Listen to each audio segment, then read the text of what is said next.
Arriba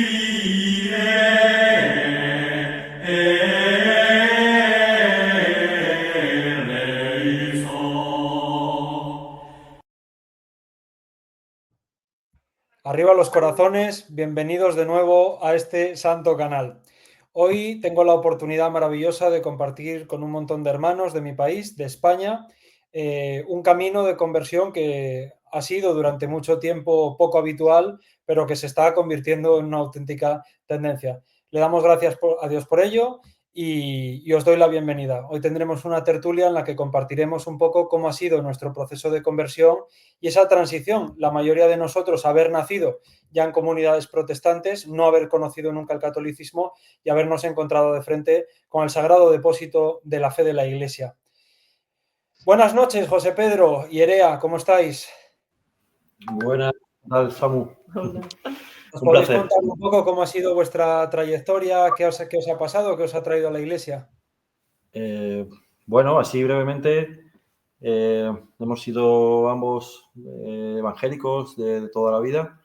Sí que yo fui bautizado de pequeño por la Iglesia Católica, pero bueno, luego ya con 3 años, a partir de los 3 años, mi madre se convirtió en una iglesia evangélica y pues ahí nos criamos, ¿no?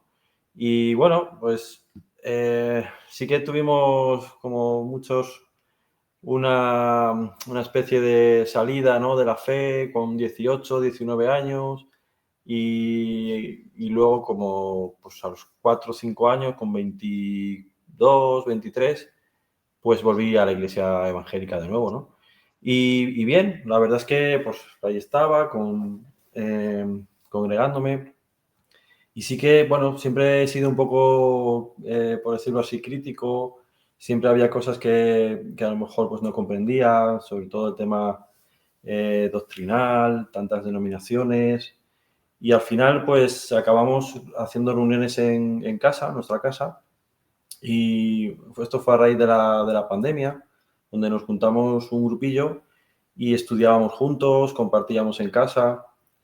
Y bueno, me acuerdo que hacíamos muchos estudios de Gálatas, de Romanos, y ahí fue cuando yo empecé también a profundizar en la doctrina de la justificación, porque había cosas sobre todo de la sola fe, de las 5 solas, en especial la sola fide, que no me terminaban de convencer del todo, ¿no?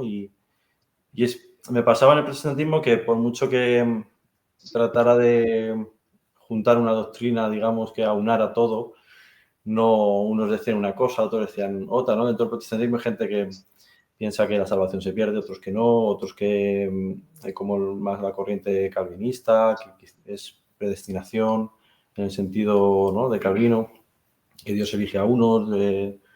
Y bueno, sí que estuve como 2 años bastante confundido, profundizando en la doctrina de la justificación. Y a raíz de ahí empecé también a leer a eruditos de la Nueva Perspectiva de Pablo. Y me acuerdo que estábamos ahí muchos debates, ¿no?, con un profesor que yo tuve del seminario de protestante. Y eso me empezó a cambiar un poco mi visión sobre el tema de la justificación, a darme cuenta de que, bueno, que dentro del protestantismo no estaba todo dicho y que había mucho más que yo desconocía al respecto. Y entonces, bueno, hubo un momento que a mí la doctrina de la sola fe se me cayó por completo al darme cuenta de cómo, haciendo ese rastreo, ¿no?, en el tiempo, de cómo se había realmente entendido esa doctrina.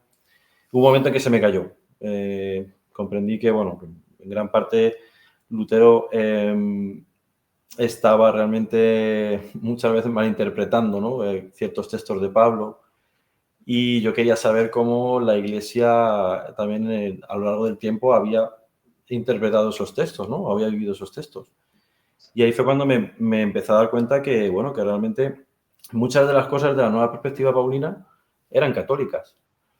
Y claro, para mí fue como, madre mía, empecé a sentir un llamado muy fuerte a la fe católica, que ya no puedo explicar, ya considero que eso ya fue por la gracia de Dios, ¿no?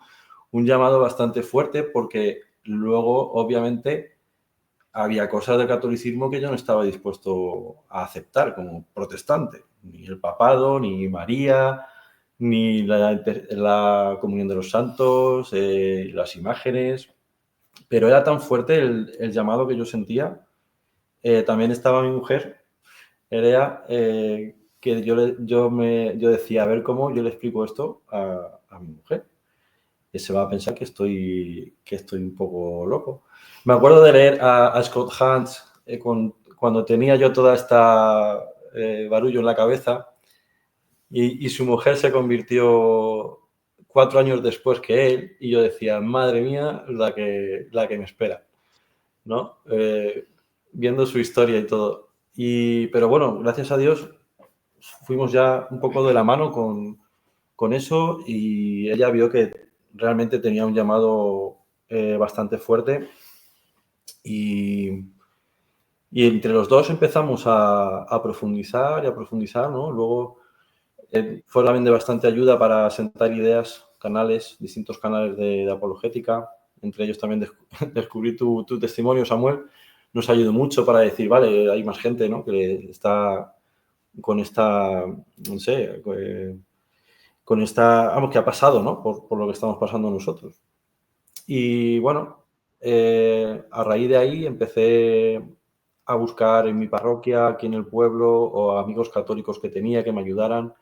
Y ellos me fueron introduciendo, me fueron enseñando. La verdad es que pude compartir todas mis dudas con ellos y poco a poco fui entendiendo que, jope, que había un sentido dentro de la fe católica que muchas veces era por desconocimiento de la propia fe católica que yo tenía, muchos prejuicios, pero que luego te das cuenta que cuando profundizas en los padres de la Iglesia, cuando profundizas en las doctrinas, en el compendio, te das cuenta que, claro, que todo tiene un sentido hermoso, ¿no? Y que entender esa armonía, me ayudó mucho el I, ¿no? De la fe católica, que se lo suelo decir. En el protestantismo hay muchas falsas dicotomías, o esto, o fe o obras, y entender cómo la fe católica armonizaba muchos de los conceptos que en el protestantismo están separados, fue también clave para mí, ¿no? Es la mentalidad et frente al out, ¿no? O Frente a sea, los outs, sí, eso nosotros fue clave. defendemos gracia y libertad, fe y obras, Cristo y sus santos y sus ángeles. Entendemos que hay una Biblia y tradición, sin embargo, Exacto. es esta separación, esta ruptura que hacen. Esa armonía de cómo la fe católica lo aunaba, lo explicaba, lo comprendía, ¿no? Y bueno, por cortar ya, ¿no? Empecé a entender que no tenía por qué seguir reinventando la rueda teológicamente, ¿no? Pensar que el mundo ha nacido conmigo y yo entonces con la Biblia pues voy a redefinir ahora lo que es la Iglesia, lo que es esta doctrina, lo que es la otra doctrina. Una labor titánica, obviamente, que no se puede llevar a cabo. Y para mí fue un gran descanso encontrarme con el Sagrado Depósito de la Iglesia Católica, la verdad. No sé si Erea, me gustaría que nos contaras tú también, y en tu caso es muy, muy peculiar porque José ha mencionado Rome Sweet Home, ¿no? Roma Dulce Hogar de Scott Hahn, y una de las cosas de, gracias a Dios, menos a Fran, que lo conoceré pronto si Dios quiere, a todos os conozco en persona, cuando me contasteis vuestro testimonio, me dijiste una cosa que me llamó mucho la atención, que era lo mismo que pensó en su día Kimberly Hahn, ¿no? La doctrina sobre el tema de la fertilidad, de la contracepción, que fue una cosa que a mí me sorprendió muchísimo porque yo nunca había conocido a ningún protestante que hubiera reparado en esto, le hubiera dado ningún tipo de importancia, ¿no?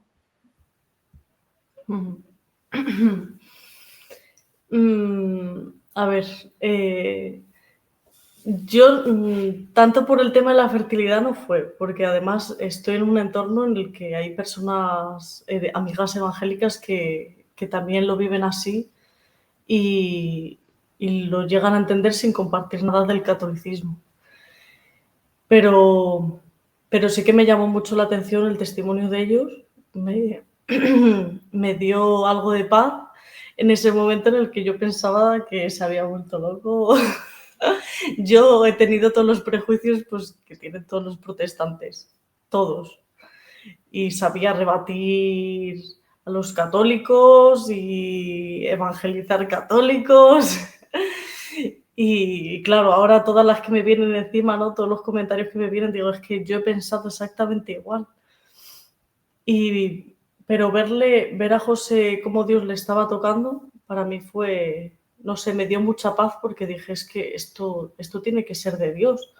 Y si Dios le está llevando por aquí, me lo va a mostrar a mí, de alguna manera. Y yo no entendía nada, leí el testimonio de Scott Hart y tampoco es que me resolviera mucho. Dije, bueno, está bien, pero tampoco es que lo llegue a entender todo bien. Y nada, fue viendo algún vídeo también, profundizando sobre varios temas, yo le iba preguntando a él, ¿y de este tema? ¿Y de este tema? ¿Y este tema? ¿Y qué hacemos con esto? ¿Y qué hacemos con esto otro? Y nada, al final me puse a investigar yo también. Había varios amigos que se habían convertido también al catolicismo, hablé con ellos, me contaron su testimonio y tal. Empecé a leerme el catecismo para ver qué había ahí, qué se le podía sacar para decir, mira, es que esto, ¿cómo tratas este tema? ¿Sabes? Pensando que me iba a encontrar cosas que iba a decir, no me cuadran. Pero empecé a leerlo y vi tanta verdad y sentí tanta paz leyéndolo que dije, ¡buah! Pues vamos a ir cogiendo poco a poco todos los temas y vamos a ir profundizando porque aquí hay una belleza y una grandeza, no sé, pensaba que había conocido bastante de Dios y pude ver en poco tiempo mucho más de la grandeza y del amor de Dios que eso pues me cautivó y hizo un camino muy rápido y fácil. Y en pocos meses nos bautizamos y bueno, yo. Pues os felicito y para que la audiencia lo sepa, tiene una familia preciosa, 2 niñas preciosas, un niño que viene en camino también. Las niñas, si no me equivoco, ya han sido bautizadas. Sí. Y Mateo, Dios mediante, pues este verano, ¿verdad? En Roma. Este verano en Roma le vamos a bautizar. Muy bien, pues aprovechando también la presencia del nuevo pontífice romano. Álvaro, buenas noches, ¿qué nos puedes contar? Bueno, muy buenas a todos. Nada, voy a contar rapidito. Yo creo que lo puedo dividir en 2 etapas. Bueno, yo siempre he sido protestante evangélico, he ido con mis abuelos a una iglesia, luego empecé a ir solo una vez bautizado en esa iglesia, empecé a ir a otra porque decía que no me conectaba con Dios, luego cambié a otra también, luego el trabajo me alejó de la iglesia, además hasta que ya de la última iglesia salí bastante descontento realmente. Y bueno, llegó un día que toqué una librería del centro de Madrid, iba con una amiga mía, que de hecho es católica y yo debatía mucho con ella. Y entramos en una librería de estas del centro que están escondidas y me voy a la sección de segunda mano y veo un libro de Martín Lutero, publicado en 1941, escrito por Frank Bretano. Y dije, coño, qué interesante. Voy a comprarlo. Lo compré y le dije a mi amiga, me lo voy a leer y luego te lo dejo a ti. Total, me lo leo y no se lo dejé porque me dejó con más preguntas que respuestas. Esta es cuando empieza la etapa en la que yo no veía, en la que no era consciente que Dios me estaba diciendo algo. Empecé a investigar más, empecé a denominarme, empieza con una crisis identitaria que tú no lo ves como crisis, en cambio lo ves un poco esa visión protestante de superioridad moral, de decir, yo no me considero ni protestante, ni católico, ni ortodoxo, ni leche seminal. Yo soy cristiano sin apellidos, cristiano a secas. Yo no sé si algunos pues habrá tenido esa sensación, ¿no? Y bueno, de repente me empezaron a llegar gente que se estaba convirtiendo al catolicismo. Aquí hay 2 personas que, bueno, me sorprendió la conversión de uno y cuando le estaba comentando con el otro me dijo, pues yo también ando ahí y tal. Y digo, joder, digo, que han leído que a mí se me ha escapado, ¿no? Además, a mí me da bastante rabia porque yo soy historiador y, claro, no me dio por estudiar, digamos, los primeros siglos de la Iglesia, que perfectamente podía haberlo hecho, ¿no? Y no me dio. Empecé más tarde, empecé ya incluso terminando el máster. Total, llegó con Samu, que, bueno, pues le conozco también de hace años y tal, y hablando, debatiendo con él, yo creo que se lo decía también, que digo, mira, de verdad, Samu, yo voy a poner mente abierta, no voy a poner barreras, lo que me digas, que entre y lo reflexione y lo pongo en oración. Y recuerdo que cuando estuvimos hablando de una Eucaristía, o sea, de la Eucaristía, fue un antes y un después. Fue un antes y un después. Me puse a compararlo con la Biblia, empecé a investigar más y, bueno, pues poco a poco empezó esa etapa en la que sí empecé a notar que Dios me estaba diciendo algo. Pasó yo creo que un año o así, más o menos. Estuve un año estudiando por mi cuenta. Yo desde hace años empecé un estudio bíblico desde Génesis 1 a día de hoy, que he leído el Salmo 93 y sigo adelante hasta que termine. Y además lo estoy haciendo con la Reina Valera. He querido continuar con la Reina Valera porque, bueno, pues luego para hablar con protestantes te van a decir, ¿pero qué edición estás? Y digo, no, tranquilo, que es la tuya. Y entonces, pues nada, pues eso, entre el estudio bíblico, entre charlas con buenos amigos. También me metí en un máster de teología dogmática por la TEC, que bueno, pues algo de ayuda también hay. La arqueología bíblica me está ayudando muchísimo. A Samu le tengo petado el chat de WhatsApp con cosas del Antiguo Testamento diciendo, pero ves, si es que ves una especie de prefiguración de la Iglesia, del Papa, de la liturgia, del bautismo, de la confesión, de todo, de todo. Total, que llegamos a este punto. En febrero empecé, creo que febrero o marzo empecé la catequesis. Vamos, empecé a ir a misa. Antes de misa, lo primero a lo que fui fue a una capilla de oración perpetua. También un poco lo mismo, me dejó un poco ahí. Luego ya fue con la segunda vez que fui a una adoración al Santísimo. Puedo decir sin duda que Dios habla de muchas maneras y Dios habla y te contesta cuando Él quiere y que suele coincidir que es cuando lo necesitas también, ¿no? Que es lo más maravilloso. Empecé la catequesis, tengo, de verdad, o sea, yo he estado un año y pico solo, porque yo toda mi familia es protestante, vamos, yo no recuerdo, no, yo creo que no hay recuerdos familiares de alguien católico, desde mis abuelos son protestantes, evangélicos, que además en España, pues como sabéis, es un poco raro, por lo menos desde la visión del católico. Y bueno, pues ha sido un poquito duro hasta que he llegado a la iglesia ya catequesis, de ir todos los martes y demás, para iniciar mi proceso de rebautismo, porque tengo que volver a bautizarme, hacer la primera comunión y confirmación, que gracias a Dios, si Dios quiere, lo hago en noviembre. Y bueno, tengo que darle gracias, pues eso, que he estado muchos años solo.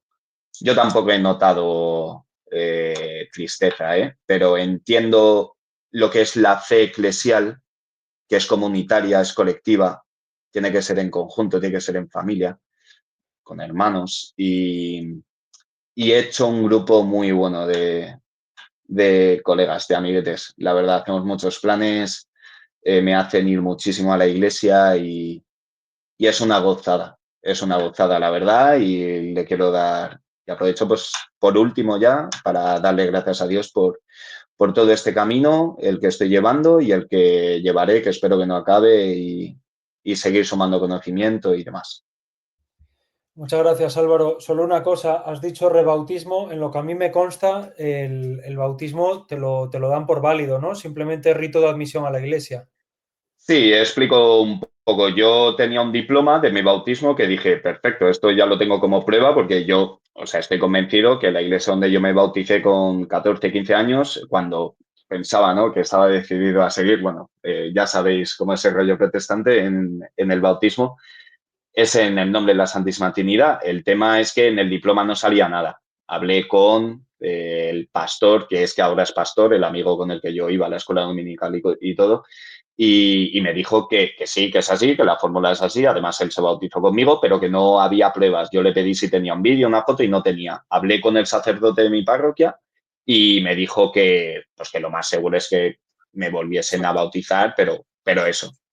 Es el bautismo. Nada, simplemente. Esto lo explico no por ti, que ya sé que lo sabes y todos los que están aquí lo saben, pero por si hay protestantes viendo este vídeo, ¿vale? Lo que vas a recibir entonces es el bautismo sub conditione. Es decir, en caso de que no estuvieres bautizado, yo te bautizo en nombre. Sabemos, aunque no tengamos pruebas, conociendo cómo son las iglesias evangélicas, sabemos que tu bautismo fue válido. Simplemente la iglesia, como tiene que hacer las cosas pues con seriedad, pues al no haber ninguna evidencia, pues te dan ese bautismo sub conditione. Me comentaba, yo creo que José Pedro, cuando estuve en su casa, que sí, actas de bautismos ninguna, pero que en la Ferede lo que sí preparan para la gente son cartas de apostasía, para que cuando llega un evangélico, un católico a la iglesia evangélica, pues le hacen presentar apostasía, ¿no? En la iglesia católica. Para Sí, eso es sí que el bautismo en condiciones es lo que le pasó también a Irea. No había nada en lo que pudiéramos demostrar que había sido bajo la fórmula trinitaria. Años posteriores sí que se dio el diploma, que tengo amigas que se bautizaron después de mí y viene hasta la fórmula bien puesta. Me dio un poco de rabia, pero digo, si hasta Jesús, que no tenía pecado, hizo. Yo, por último, Sí, perdón, Nerea. No, sí, eso, que bueno, que al final es un acto de obediencia y también de ejemplo en la Iglesia Católica de que quiere formar parte. Y que yo creo que al final uno no tiene que tener problema a ser bautizado por segunda vez. Yo tampoco sé si hay que verlo como una gracia, como un regalo, digamos un plus, un bonus, pero yo es lo que le decía a mi sacerdote, incluso antes de buscar pruebas y tal, yo le decía, si me queréis bautizar, me bautizáis. Es que yo no tengo problema. Vamos a pasar ya, Josué, porque además quiero que haya tiempo luego para comentar algunos temas. La conversación antes de empezar el vídeo estaba siendo interesantísima. Solo nuevamente aclarar, ya sé que vosotros lo sabéis, pero por la forma en la que lo habéis expresado, por si hay protestantes que no conocen cómo funciona la Iglesia Católica. No es un segundo bautismo, ¿vale? O el primero fue válido y este es un solo por si acaso, que no te bautiza de verdad, o el primero no fue válido y el único válido es este, pero nosotros solo creemos en un bautismo, ¿vale? Sé que lo sabéis, pero por quien lo esté viendo. Josué, buenas noches, ¿cómo estamos? Hola, muy buenas noches a todos y a todas, que ahora hay que decir también a todas. De verdad que es un gustazo estar aquí. Nunca imaginé estar en este canal con Samuel Clavijo y Álvaro Villaseca, porque no sé si lo puedo decir, Samuel y Álvaro, pero sí. En el mundo evangélico, aquí estamos Golfo 1, Golfo 2 y Golfo 3.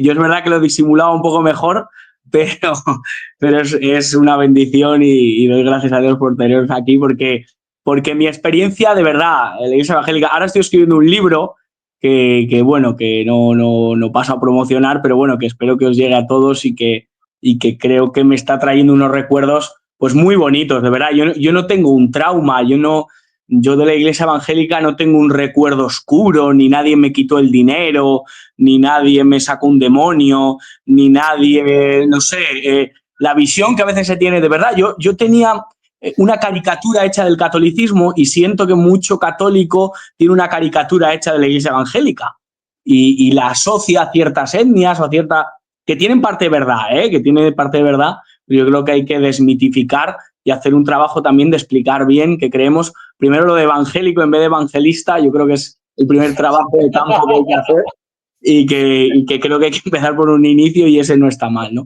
Entonces yo no he tenido ningún trauma, todo lo contrario, yo he sido muy feliz y Álvaro y Samuel están aquí de testigos que me han conocido bien y yo he sido muy feliz dentro de la Iglesia Evangélica. Creo sinceramente que Dios sabe todas las cosas y por H o por B pues permitió que yo naciese en el seno de una familia evangélica con dos padres evangélicos y unos hermanos y dentro de un contexto, pues ya les digo, de una infancia en la que me aprendía los textos bíblicos, en la que asistía a los cultos y en la que para mí, más allá de el rollo bueno, de adolescente a lo mejor te llega un poco más, que es esto de la fe y de la iglesia, que yo creo que pasa en todas las religiones. Creo que para mí ha sido precioso el tiempo y he compartido con gente maravillosa, otra gente deplorable como en todos los sitios, ¿no? O sea, que esto lo quiero dejar claro. ¿Qué es lo que pasa? Que la fe y la salvación del alma de un ser humano no depende de lo a gusto o de lo bien que se sienta en un sitio.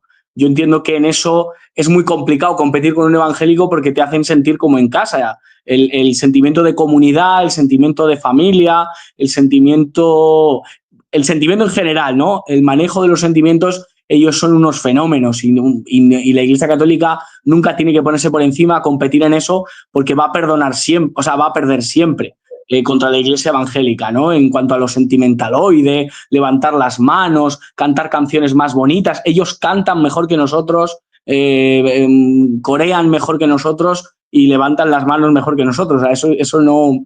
Aquí nadie viene a competir en ese sentido, ¿no? ¿Qué pasa? Que un día nos vamos a enfrentar a una realidad que todo ser humano, sea ateo, agnóstico, budista, musulmán, judío, pues se va a tener que enfrentar, ¿no? Que es a su muerte y a la realidad de esa muerte, ¿no? Y en vida, pues uno tiene la oportunidad de un día enfrentarse a esa realidad de qué va a ser de su alma, ¿no? Y yo en un momento dado, la verdad que sí, de cierto hastío, ¿no? Porque es cansino, ¿no? El hecho de encontrarte a tu alrededor, sí, un sentimiento de pertenencia y un sentimiento de comunidad, pero a la vez divisiones constantes, rupturas, enfrentamientos dialécticos por una u otra doctrina, enfrentamientos a veces por detalles tan nimios como si hay que recordar la cena del Señor con una copa o con unos chupitos, si hay que poner el mantel un velo concreto o no hay que ponerlo, a veces se producen divisiones y eso hay gente que le encanta ser polemista y yo la verdad que me encanta, entonces ahí me he movido siempre muy bien, pero llega un momento que ya te cansa, ¿no? Y que tu alma está harta de enfrentarte y que luego te digan no hables con esos que son no sé qué porque dicen Mateo que si un hermano peca y te empiezan a sacar textos y la verdad que es complicado, ¿no? Entonces en medio de ese contexto con el COVID incluido, ¿no? Y la realidad de no entender muy bien por qué la Iglesia evangélica se plegaba, ¿no? a muchos de los postulados que iba marcando el COVID, pues empecé a conversar con el primer católico que yo me encontré, no sé vosotros, que me dijo, estás equivocado. Porque la mayoría de católicos que yo me había encontrado me decían, joder, qué bueno eres, chaval. La mayoría de católicos que yo me había encontrado eran católicos no practicantes, que esto es como ser del Barça, pero cantar los goles del Madrid, o llevar la bufanda del Madrid. Y entonces yo me había encontrado con ese tipo de católico. Entonces, claro, ¿quién quiere ser un vegano no practicante? ¿O quién quiere ser uno de derechas no practicante? Nadie. Alguien quiere practicar algo. No, digo yo. Entonces me pasaba eso, que no veía nada de valor en los católicos porque nadie practicaba eso. Diré, pues vaya filfa, ¿no? Y en cambio yo lo protestante sí lo practicaba, ¿no? De aquella manera, ¿no? Engañándome a mí mismo, guardando debajo de la alfombra, siendo descubierto en mis pecados, ¿no? Y de alguna manera, pues surfeando entre castigos, entre redenciones y entre una y otra, ¿no? Meandros de ríos que me iban atravesando, morales que me iban pasando, ¿no? Pero bueno, iba más o menos. Entonces llegó un católico que me dijo, no, mira, tú estás equivocado por esto y por esto. No voy a entrar en las cuestiones concretas, pero me hizo reflexionar. Empecé a leer, empecé a indagar, yo también a él le recomendé lecturas y a mí me generó ciertas dudas, ¿no? Y la principal fue, vamos a ver, creo en un Dios perfecto, pero que ha establecido una iglesia que muy bien, se establece en el siglo I, pero que hasta 1517 hay una laguna ahí que yo desconozco. No sé si Dios se ha ido a dormir, si ha descansado como el séptimo día o qué ha pasado del siglo I de Hechos de los Apóstoles hasta que un agustino pues se levantó un día y plantó en una puerta 95 tesis, ¿no? Entonces, luego indagando la vida de ese agustino, también me di cuenta de muchas cosas que no había leído, muchas cuestiones históricas, hacía antes referencia a Álvaro, ¿no? Yo como español siempre sentía que los españoles habíamos estado retrasados precisamente por abrazar el catolicismo y en cambio los suecos, los daneses y los alemanes eran modernos por haber abrazado al protestantismo, ¿no? Esto es discutible, al menos es discutible, ¿no? Entonces, bueno, empecé con estas cuestiones y ya la gota que colmó el vaso fue un viaje en el que yo mis pastores me habían prohibido hablar con este amigo mío católico porque me estaba comiendo la cabeza, y entonces me encontré con otro grupo de católicos con los que también discutí, y que la discusión acabó diciendo, mira, nosotros los martes vía Zoom, así como una reunión como esta, rezamos el rosario. Si te quieres apuntar, yo rosario creía que era la ciudad de Messi y poco más, y la que cantaba mi gato hace ay, ay, ay, uy, uy. No sabía más yo de rosario. Entonces dije, vale, entre que eran chicos majos y había una chica que era medio guapa, pues dije, me apunto. Y me apunté y ahí me cambió la vida. O sea, me di cuenta que mis improvisaciones en las oraciones, por muy bonitas que quedasen y por grandilocuentes que pareciesen, yo no iba a ser mejor que Cristo, que su madre y que toda la Santa Iglesia que ha establecido que esa es la oración más poderosa del mundo, ¿no? Entonces, al principio no decía nada, me callaba. Luego empecé a rezar el Padre Nuestro porque dije, bueno, como sale en la Reina Valera no estará tan mal el Padre Nuestro. Entonces el Padre Nuestro sí, pero claro, el Ave María empecé a rezar la primera parte porque la segunda me generaba dudas, y luego ya como Scott Hahn en Roma Dulce Hogar, dije, bueno, Señor, si te estoy fallando lo siento, pero creo que de verdad algo me está pasando que me hace empezar a rezar esta oración, ¿no? Entonces lo comencé a hacer. Por la mañana los domingos iba a la iglesia evangélica, por la tarde de Strangis a misa, y algo en mí cambió. Descubrí que ahí estaba todo lo que yo estaba buscando. Yo, mis cambios dentro de la iglesia evangélica siempre iban a buscar la roca firme, ¿no? Aquellos que no cambiasen constantemente, ¿no? Y encontré que ese era el plan de Dios para mi vida, una iglesia, un bautismo, un credo que no cambiase a pesar de los tiempos, ¿no? Y bueno, pues después de conversaciones con sacerdotes, después de mi llegada a Madrid, yo soy de una ciudad que se llama Salamanca, pues llegué a Madrid, conocí, es verdad, la misa tradicional a través de un amigo, y ya ahí dije, me quedo aquí, ¿no? Me quedo aquí, Dios mío, un mes de mayo de 2021, dije, Señor, quiero estar aquí, o sea, quiero estar en el arca de Noé que supone la iglesia y no me quiero mover de aquí. Y gracias a la Virgen, que yo creía que, bueno, pues que era un elemento más, me di cuenta que al igual que había un primer Adán, hubo una primera Eva, pero hubo un segundo Adán y hubo una segunda Eva, ¿no? Según Romanos 5. Y abracé, ¿no? esa realidad, empecé a confesarme que era algo que necesitaba, y hasta hoy, bueno, luego eso fue en un mes de mayo, y en el mes de junio del año siguiente, pues yo no me bauticé por lo que muy bien habéis explicado, porque de mí se fiaron, les dije, sí, ha sido trinitario y no necesité pruebas. Y luego hice la primera comunión, no me cabía el traje de marinero, pero bueno, lo hice con un traje normal, y hice la confirmación el mismo día. No vino el Papa Francisco, pero bueno, vino el obispo, y la verdad que lo agradecí mucho. Fue una gran fiesta, un día de Corpus Christi, y hasta hoy, ¿no? Entonces doy gracias a Dios, ya te digo, por un milagro absoluto, porque a mí me pasaba también como Scott Hahn. Cuando empecé con las dudas, digo, vale, me hago anglicano, ¿no? Que un muy buen amigo mío que se llama Esteban Crawford se había hecho anglicano. Me hago ortodoxo, pero todo antes que católico, o sea, lo último católico, ¿no? Y fíjate, ¿no? Entonces doy gracias a Dios y seguimos en el camino, ¿eh? O sea, yo soy el último que puede dar lecciones de nada, simplemente que de verdad, si abrazamos la fe, abracémosla como Dios ha querido, ¿no? Y ya está. Pues muchísimas gracias, Josué. Tengo que mencionar tres cosas. La primera es, cuando empecemos el tiempo de tertulia, ese me gustaría que fuera uno de los temas que abordemos, que es que el anticatolicismo es tan fuerte que cuando uno conoce la fe histórica cristiana, se quiere hacer anglicano, luterano, ortodoxo, lo que sea. Y casi todos hemos tenido esa duda y casi todos hemos pasado por ahí, que es una cosa muy interesante. La segunda es, le quiero explicar a toda la audiencia, Josué no se levantó hoy más gracioso de lo habitual, siempre ha sido así, ¿vale? Se lo prometo, desde que era un niño era así. Y la tercera es, Josué, te doy la razón, si queremos competir a las alabanzas con los protestantes vamos a perder. Pero tú, buen amigo, que conoces la misa tradicional, sabrás que lo suyo no es competir con los protestantes en su propio juego, sino desarrollar la música sacra, que es lo distintivamente católico, ¿no? Saúl, muy bienvenido. En tu caso es un poco distinto. No eras estrictamente protestante, eras testigo de Jehová, pero he querido tenerte, además de porque te tengo gran estima, porque muchas de las cosas que me comentabas de tu experiencia como testigo de Jehová resonaban muchísimo en lo que es la experiencia de un evangélico, que es algo que yo nunca pude pensar que fuera tan similar. Realmente la experiencia, sobre todo a nivel mental, cómo te lo explican y cómo te van metiendo, digamos, ¿no? Y me encantaría que nos contaras también resumidamente tu historia. Bueno, yo antes de empezar, decirle a Josué que si que si escribe como habla de bien, que me diga el nombre del libro, porque la verdad que me interesa. No, escribo mucho peor.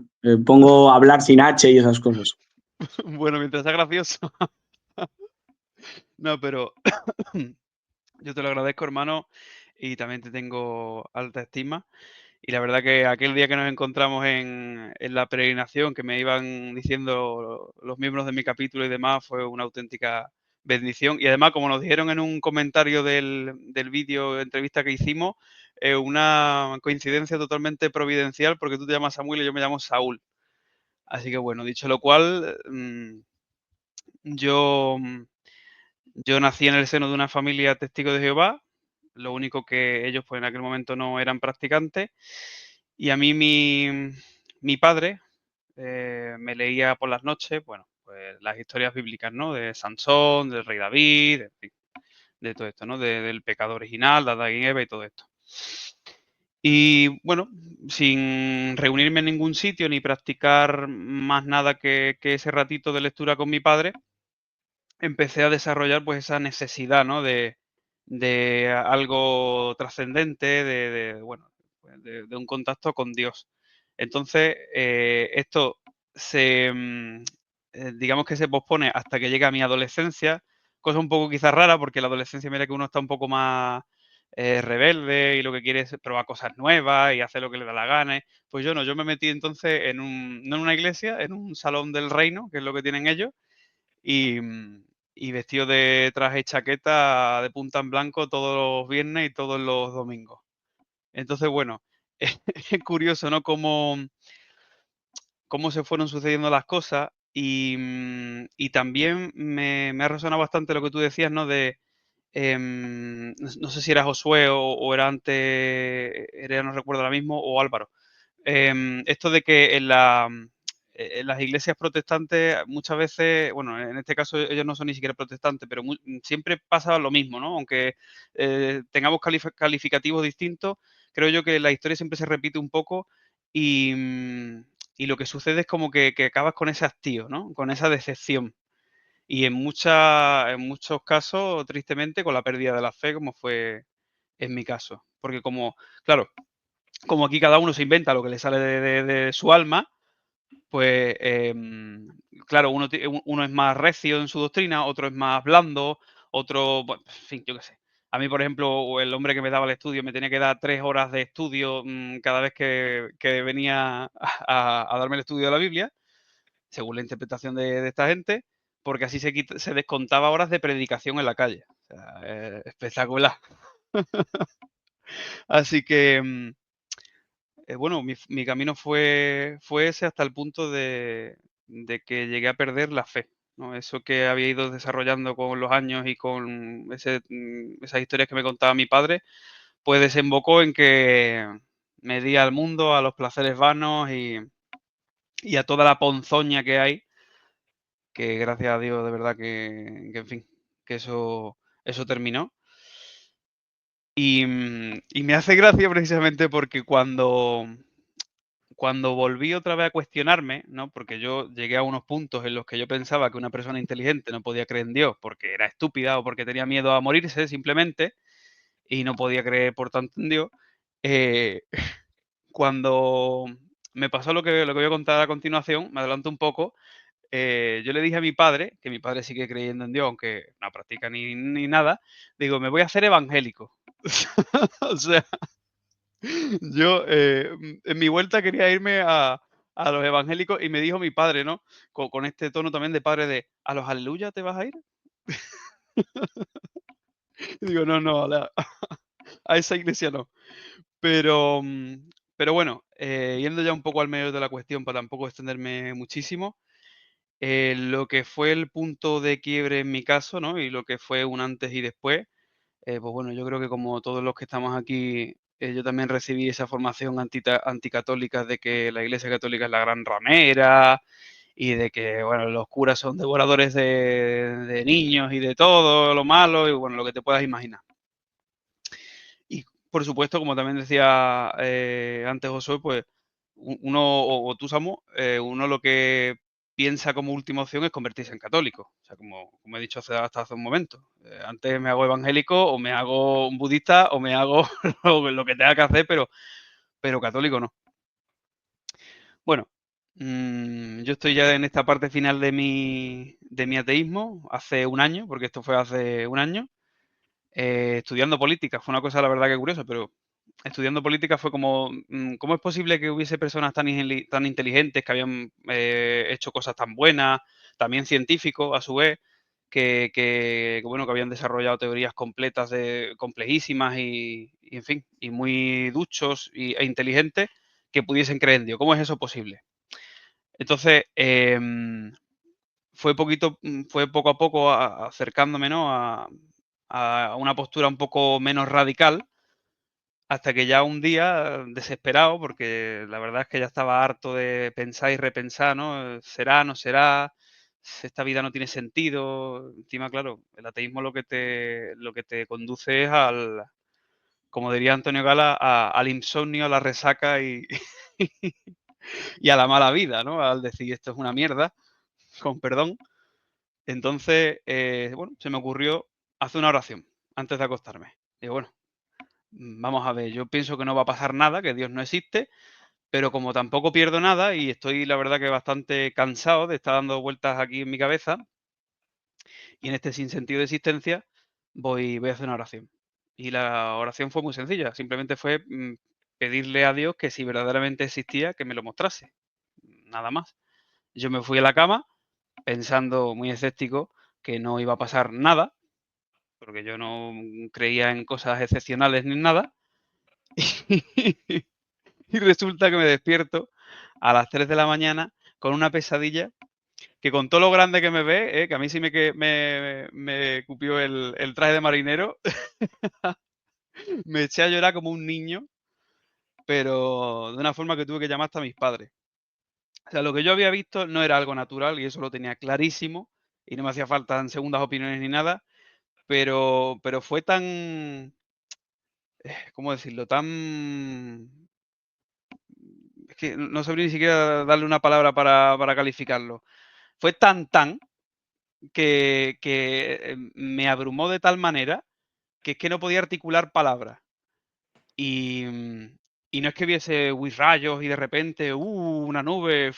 No, no, no, no. Vi la realidad. O sea, ni más ni menos.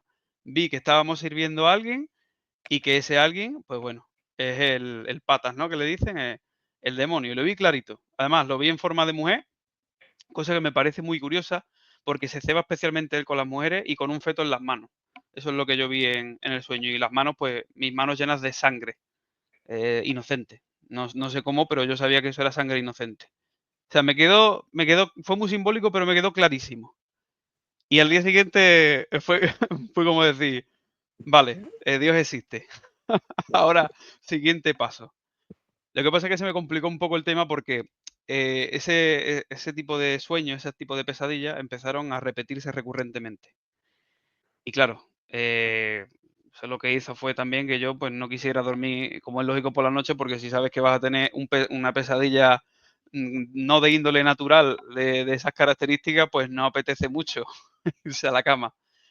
Entonces, bueno, yo, como he dicho antes, propuse incluso de hacerme evangélico, tal, lo que fuera. Empecé a leer la Biblia, no, esto es una herética. Bueno, yo estaba leyendo otra herética de los Testigos de Jehová, por cierto, y, y leyendo y demás, llegué un poco también a esa conclusión, ¿no? De decir, bueno, pues, pero entonces, ¿quién tiene la verdad? ¿Quién tiene la verdad? ¿Los Testigos de Jehová, los evangélicos? ¿Quién tiene la verdad? O sea, los católicos, bueno, los católicos yo pensaba que no, pero fue ese ¿quién tiene la verdad?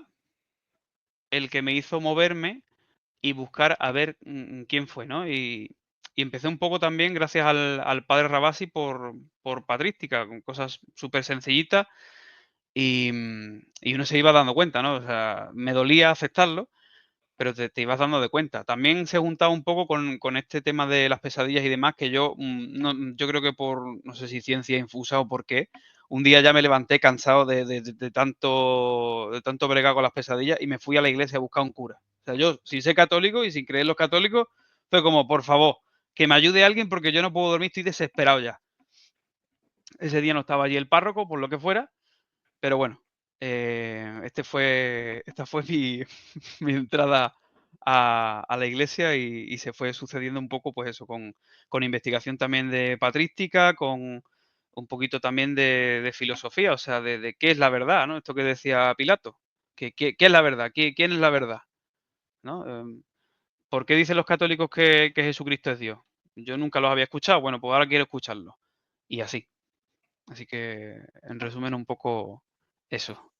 Muchas gracias, Saúl. Hay dos cosas que me gusta mencionar. La primera es, efectivamente, esa sorpresa que me llevé cuando me describías un poco tus inicios en los Testigos de Jehová, hasta qué punto es similar antropológicamente el concepto de comunidad, cómo te meten en el grupo, cómo te dicen frases del estilo, has nacido en la verdad, tú piensas que tienes que evangelizar a los demás, que no importa que crean porque son unos paganos, hay un cierto elitismo intelectual, hay un control más o menos fuerte, dependiendo de qué comunidad estés, de los líderes, etcétera, una utilización de sus celebraciones. Hay un montón de cosas en las que no podemos entrar ahora que me explicaste, con las que yo me identifico plenamente.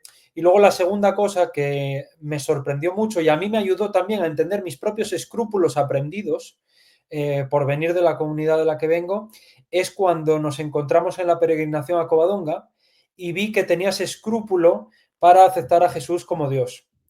Y entonces yo me di cuenta que mi escrúpulo en aquel momento, por ejemplo, para aceptar a la Santísima Virgen María, no era una cuestión espiritual o teológica o tal, simplemente un escrúpulo aprendido, porque yo sí que tenía claro que Jesús era Dios y a mí eso no me daba ningún escrúpulo. Sin embargo, a ti sí. Entonces, haciendo un poco esa reflexión, por ejemplo, desde el punto de vista mariano, dije, a ver, un ateo que se convierte no le tiene miedo a la Virgen. Esto solamente le pasa a un evangélico. Entonces, eso es algo interesantísimo de plantear. Fran, llevas muchísimo tiempo esperando para hablar. Bienvenido, perdona. Tranquilo, tranquilo, Samuel y compañero. Bien, pues en mi caso, al revés que es vuestro, yo provengo de una familia católica, pero como la mayoría aquí en España, pues católicos, digamos, de compromiso. Que era pues católico por familia de generaciones anteriores, pero vamos, no practicante. Y así me mantuve, pero sí que es verdad que yo tengo todos los sacramentos por la Iglesia Católica. Yo me bauticé, yo me hice la confirmación, yo me casé por la Iglesia Católica, o sea, yo lo tenía todo. Ya con el tiempo, yo siempre he sido un lector y empecé a seguir a César Vidal, que también lo oía en la radio, y como sabéis, César Vidal es protestante y tiene libros de historia, teología. Empecé por los de historia, pero luego me pasé a los de teología. Y por ahí ya fue donde me metí en el... Fue testigo de Jehová y se convirtió a los evangélicos, por poner un apunte. Sí, lo sé. Y por ahí me metí al mundo protestante. Empecé a ir a alguna que otra iglesia, pero me metí más en el mundo virtual. Veía pues los sermones de Paul Washer, de John MacArthur, y me puse a leer la Biblia como si no hubiese fin. En un par de años creo que me la leí 5 veces de cabo a rabo, la Biblia. Y luego hice dos cursos de teología sistemática en seminarios online, en uno de dispensacionalista y otro reformado. Y cogí mi Biblia debajo del brazo y me iba a las iglesias y me invitaban a predicar. Y por ahí. Y yo, vamos, me creía, vamos, casi, vamos, como si fuera el sheriff de la ciudad, que lo sabía todo. Era Spurgeon. Sí, exacto. Y por ahí estuve como entre 5 y 7 años. Y luego me pasó pues un problema personal a nivel familiar y lo dejé. Tuvo como una pequeña crisis de fe y lo dejé todo absolutamente. He estado como 1 año y medio, pues, pero sin querer saber nada. Y luego otra vez ya de que mi vida retomó a cauce, pues como hace 2 años y medio, cosas así, digo, voy a volver yo necesitaba de Dios, sabía que necesitaba de Dios. Digo, pero voy a empezar por el principio, digo, por la historia de la Iglesia, que nunca evidentemente la había tocado. Cuando empecé a estudiar patrología, pues se me cayeron las vendas de los ojos. Es que San Ignacio de Antioquía es que fulminante. Tú lees las 7 epístolas de Santiago de Antioquía y es que es fulminante. cuando te dice, no, ¿dónde está el obispo? Ahí está la iglesia. Pues si nosotros en la iglesia protestante no hay obispo. El que no crea que el pan en la Eucaristía prácticamente no, es un hereje. Los herejes no creían en ese tiempo. Entonces, claro, tú te vas dando cuenta, luego San Irineo, Pastor de Herma, Tertuliano, los padres de la iglesia y todos cortados por el mismo patrón. Todos. Dice, wow. Dice, si es que en todo lo que yo no creía esta gente. Y por ahí fue. Luego ya me reafirmé en los concilios, concilio de Nicea, concilio de Éfeso, sobre María, concilio de Calcedonia, la hipóstasis de nuestro Señor Jesucristo, María, Madre de Dios, y por ahí ya, pues ya, yo caí rendido, la verdad, caí rendido. Ya empecé a ver a predicadores católicos, youtubers católicos, algún cura, el Luis Toro, Padre Juan Molina, y por ahí me fui formando y ¡buf! Y, y digo, aquí está la verdad, digo, esto ya no lo suelto yo. Empecé a ir a misa y ese fue mi proceso.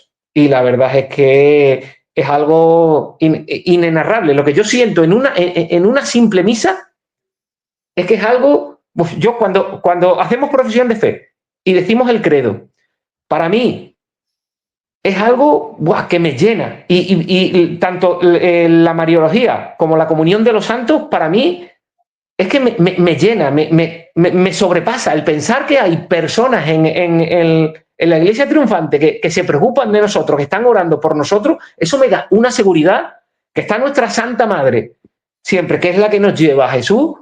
Me da una seguridad, me da una paz, me da una tranquilidad que pienso, digo, siendo tan miserable como soy, y aún hay gente muy buena que me puede llevar a Dios.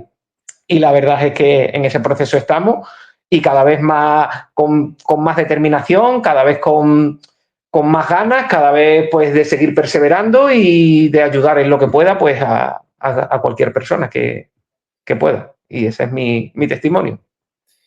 Estoy súper en línea con el tema de la importancia de la intercesión de los santos, ¡ay, qué cuadro tan bonito, Saúl! De la verdadera comunión de los santos que se dice en el credo, ¿no? Que luego la gente lo interpreta como quiere, lo que es la comunión de los santos. Mencionaste algo ahí a lo que le quería hacer un apunte que me pareció interesantísimo, pero es que se me ha olvidado, macho. Has mencionado a la Virgen, se me han llenado los ojos de enamoramiento y entonces ya no... Mariología, dice cuando yo, la verdad, a mí fue vi un vídeo, no sé si lo conoces, el padre Juan Molina, que en TikTok, bueno, es un cura, un sacerdote español, creo que en Lugo, y la verdad es que hace una defensa de la fe, y además es que tiene un dominio del griego. Y claro, yo cuando él explicó lo que significa quejaritomene, ¡buf! Ahí ya, es que me fueron cayendo uno tras otro todos los dogmas marianos, porque yo también era un poco escéptico en el dogma mariano. Pero la palabra quejaritomene, llena de gracia. Además es un pasivo perfecto. Quejaritomene en griego es pasivo perfecto. O sea, Dios ya lo tenía preparado para que antes, durante y después siempre fuera llena de gracia. Siempre estuvo llena de gracia. Desde antes. Un vaso que rebosa, es rebosante. Exacto, desde antes de nacer. Eso significa quejaritomene, llena de gracia. Y por ahí ya, pues todos los dogmas, maternidad divina, virginidad perpetua, pues todo me cuadró. Todo aquello que yo tenía cierto temor de a ver cómo lo encajo, y de ahí la intercesión de los santos. Y ahora esas dos doctrinas me dan una seguridad tremenda, ¿eh?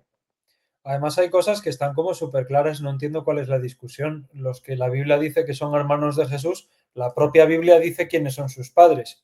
Sí. Y no son hijos de José el carpintero y de María la madre de Jesús, sino de María la de Cleofás o de otro, de cada uno pone quiénes son sus padres. Ya me acuerdo lo que iba a decir. Lo que iba a decir era una frase que he estado escuchando mucho últimamente y que creo que es cierta, porque aquí sobre todo estáis... Pues los que considero más amigos, pero realmente cada vez veo más y más gente que está viniendo a la Iglesia Católica. Algo está pasando, no entiendo qué es lo que está ocurriendo, pero está habiendo muchas conversiones y estoy leyendo mucho últimamente por ahí esto de que con la imprenta explotó el protestantismo y el Internet va a terminar con él. porque básicamente ahora la información está disponible, ahora ya no vale ir con una Biblia y tirar 4 versículos sacados de contexto para engañar a algún incauto, sino que verdaderamente a todos los argumentos tienen sus respuestas, tienen su base histórica, tienen su base patrística, tienen su base teológica, y realmente va a llegar un momento, ahora todavía es muy pronto, porque apenas hace 3-4 años que empezó todo este boom, pero va a llegar un momento, en no muchos años, que los únicos protestantes que queden son los que no les dé la gana escuchar. Sí. Los que no les dé la gana escuchar. Los que escuchen, a fuerza mayor se van a tener que hacer católicos aunque no quieran, porque es una cuestión de sentido común. Dicho esto, inauguro la tertulia abierta y me gustaría que podamos conversar, igual que lo hicimos antes de empezar el programa, libremente, por lo menos una horita, por ejemplo, sobre algunas experiencias que hayamos podido tener en común, porque una de las cosas de las que me he dado cuenta es que cuando subo mis vídeos me ponen en los comentarios: haces un hombre de paja, estás haciendo una caricatura de la Iglesia evangélica y lo que tú cuentas no es la historia real de lo que nosotros vivimos. Sin embargo, cuando he hablado con muchos de vosotros por privado, me relatáis exactamente las mismas experiencias de las que yo hablo. Entonces me confirmáis que es que no estoy loco y no me lo estoy inventando yo en mi cabeza. Y pues en base un poco a esto me gustaría que comentáramos Es eso. que la experiencia evangélica, cada persona tiene, permitidme, pero es como el culo, o sea, cada uno tiene una, o sea, cada uno tiene la suya. Es que es muy complicado encontrar una uniformidad. Yo ahora con el libro me está costando muchísimo meterme en la mente de todos los evangélicos. Primero porque es verdad que nosotros en el mundillo éramos bastante, joder, nos movíamos y la verdad que la gente nos conocía y fue, yo cuando me convertí pues entiendo que no sé si fue trending topic evangélico, pero sí que es verdad que la gente lo comentó, ¿no? Pero cada uno ha vivido o sea, la realidad que hemos vivido como evangélicos en las asambleas de hermanos, por ejemplo, o estudiando a Paul Washer, estudiando a Evis Carballosa, estudiando a Spurgeon, estudiando a MacArthur, no es la misma que la del pobre chico que está en Ecuador y va a una iglesia donde hay rock and roll y levanta la mano y hacen sanaciones. Es que no es para nada, es que son mundos absolutamente diferentes de una misma religión. Entonces es muy complicado llegar a cada uno. Al que estudia Spurgeon, al que estudia la Biblia, al que es un fanático de la escritura, pues hay que irle por la escritura. O sea, a mí me vino muy bien. El primer sacerdote, el padre Pablo Plitsch, con el que estuve horas y horas conversando. ¿De Barcelona? ¿De Barcelona? Sí, de Barcelona, sí, tuvo mucha paciencia conmigo, me fue por la escritura y claro, yo llegué a una conclusión que era, Josué, has leído muchas veces la escritura, como le ha pasado a Fran, pero te has centrado en lo que te ha dado la gana o has puesto el énfasis donde te han puesto el énfasis. Esto de que los evangélicos se burlen del magisterio cuando ellos tienen cada uno su magisterio dentro de cada capilla o cada congregación, pues me hace bastante gracia. El padre Toro me llama mucho la atención eso, que les va con la Reina Valera, les saca la lupita y les dice, mire el versículo y tal, y a mí eso me encantaba, que decía, joder, si es que pone piedra, la piedra, pero no lo veis que es piedra, pues eso está muy bien. En cambio, al que prácticamente no lee la Biblia, es verdad que un evangélico sin Biblia no tiene nada, no tiene absolutamente nada, es la nada. O sea, el que tiene la Biblia al menos tiene algo, ¿no? Pero el que no tiene la Biblia no tiene nada. Pero claro, el que va a una congregación de ¿cómo se llamaba aquel que te caías para atrás? Y bueno, yo qué sé. Benny Hinn, o sí, o nos reíamos mucho de un colombiano que había, ¿cómo se llamaba? Maldonado. El Maldonado y el otro, pues claro. Y Cash Luna. Cash Luna, eso es.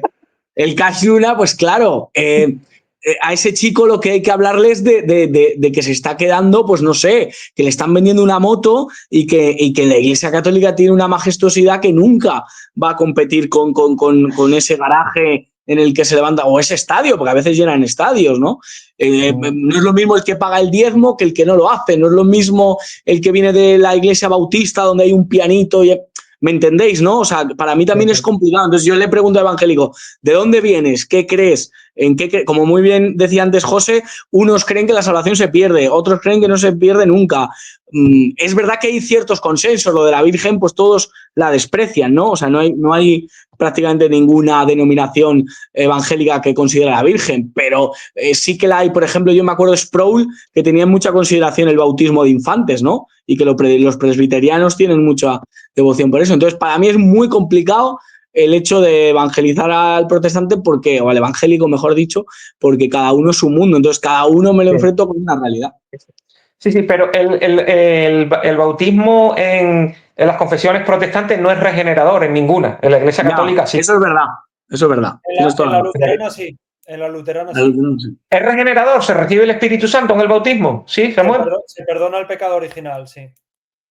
En la luterana. Pero claro, en España yo no he conocido ninguna. O sea, yo nunca he estado en una iglesia luterana en España. Hay 4 alemanes. Los testigos te regalan una corbata.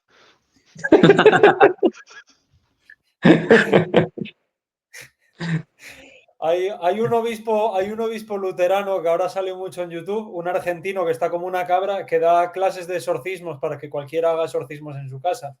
No sé si lo visteis, ese está en Madrid. El tío ese está como una cabra. A mí me ha encantado Fran cuando ha dicho, yo hice un par de lecturas o varias lecturas, vamos, estuve leyendo la Biblia y tal, y ya me pusieron a predicar, me dieron un poco de don de palabra y ya me subieron a un púlpito y me pusieron a predicar. Es tremendo, ¿eh? O sea, el valor de la demagogia en el mundo evangélico, o sea, el valor del populismo, es la verdadera religión populista. O sea, cualquiera que tenga un poco de don de palabra le suben ahí como, no sé, sea un poco guaperas y hable un poco bien, se hace pastor a la de 3. Sí, así es. ¿Tenéis vídeo en el atril? Yo conservo algún vídeo subido en el atril allí. Qué vergüenza. Yo sí tengo, yo sí tengo predicaciones grabadas, Yo tenía hasta pelo, o sea que imagínate. Sí. De 1 hora, de 50 minutos, 1 hora, 45, tengo varias, sí. Con el bosquejo, ¿no? Pero la verdad es que sí. Y nada luego, que ver, sí. Sí, No, José lo que que José y Nerea han hablado un poco. Si no tenéis sobre esto, pues otra pregunta sería, ¿cómo llevasteis el shock de daros cuenta de que todo lo que creíais se había inventado el otro día? Que era una cosa que no... Sí, a ver, pues... O sea, creo que es difícil, ¿no? Porque todos hemos sostenido nuestras creencias en algo, en unos pilares, en unos fundamentos.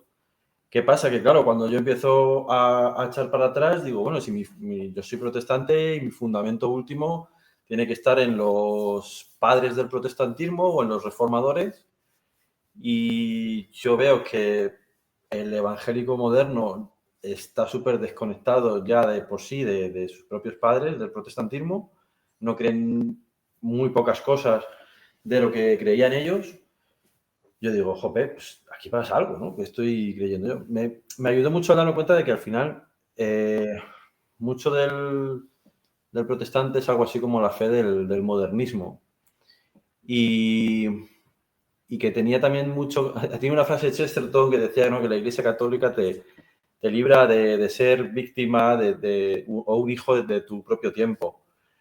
Eso para mí fue clave porque yo digo, vale, he estado viviendo una fe muy hija de mi tiempo, muy de que creemos que el mundo ha nacido con nosotros, que hemos dado forma, ¿no?, con esta visión progresiva de la historia. Nosotros somos lo último de todo, donde tenemos la verdad de todas las cosas. Venimos de épocas retrógradas en las que todavía no sabía nada de la vida, y ahora nosotros ya lo sabemos todo, ¿no? Esa visión es muy modernista en ese sentido y consciente. No es que tú quieras realmente pensar así, pero estás siendo víctima, hijo de tu tiempo. Entonces, claro, a mí eso cuando se te cae todo, por defecto te tienes que agarrar a algún sitio, y en mi caso fue decir, ¿dónde hay un fundamento firme que se haya sostenido a lo largo de la historia, que y que siga, ¿no?, siendo así y que haya soportado el paso del tiempo. Entonces, claro, fue un poco, muy a mi pesar, la Iglesia Católica tenía eso, muy a mi pesar en ese momento. Y yo entré por la doctrina de la justificación, pero pasó a un segundo plano cuando yo descubrí la Sagrada Tradición, cuando descubrí los padres de la Iglesia, cuando descubrí... Claro, todo era un mundo entero nuevo para mí, pero que sí que me daba ese fundamento o ese pilar sobre el que poder volver a construir ahora una fe más coherente o con más sentido. Que estuviera arraigada, ¿no? Mi visión era, bueno, cómo vivían los primeros cristianos o qué creían ellos, y lo que ha dicho, no sé si antes ha sido Josué o el que ha pasado todo ese tiempo, desde Hechos hasta la época de la Reforma. Porque yo ya como protestante decía, ¿dónde ha estado ahí la Iglesia? Ha tenido que haber un hilo como mínimo, ¿no?, que se haya mantenido y dónde ha estado, porque si la Iglesia Católica tampoco lo era, te vas como protestante al concepto de Iglesia invisible. Pero eso es tan, ¿no? Sí, había los primeros cristianos. Te vas ¿Este es a el que tú recomendaste el otro día, Samu, puede ser? ¿Este No, historiador? yo no lo conozco. Ah, bueno, vale.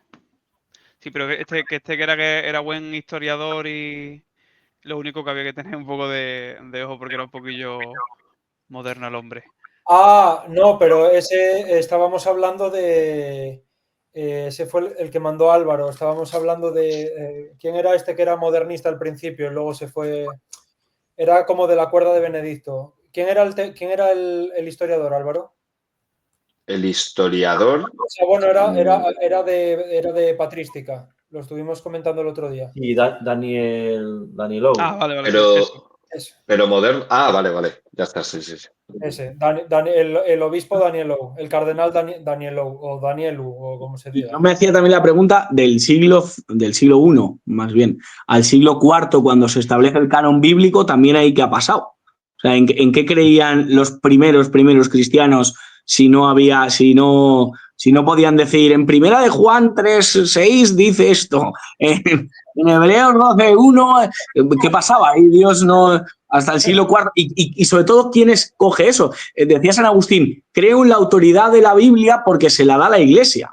Es que, ¿quién ha escogido el canon bíblico? ¿Quién ha dicho esto sí, esto no? O sea, yo no creería, o sea, la frase concreta es, yo no creería en la escritura si no fuera por la autoridad de la Iglesia Católica. Eso es. Además, los números no estaban al principio, los números se ponen arbitrariamente. O sea, lo de los versículos arrojadizos es un fenómeno moderno. Y luego, pues... Es de Berta Escobar de la que se avecina, es una cosa de... Si la Iglesia es corrupta, ¿no? ¿Yo por qué voy a escoger el canon del Nuevo Testamento que me ha dado un papa, San Damaso I, además un papa español, ¿no? Español, sí. Por la gracia de Dios. Claro, o sea, ¿yo por qué voy a aceptar un canon bíblico de una iglesia corrupta? Es que no. Porque hay un versículo que dice: toda la escritura es inspirada por Dios y útil para. Entonces, toda la escritura. Entonces. Pero es un razonamiento circular. O sea, claro, toda la escritura es lo que yo digo que es toda la escritura. Entonces, un amigo que está en proceso de conversión, tú lo conoces, Josué, Pablo. Sí.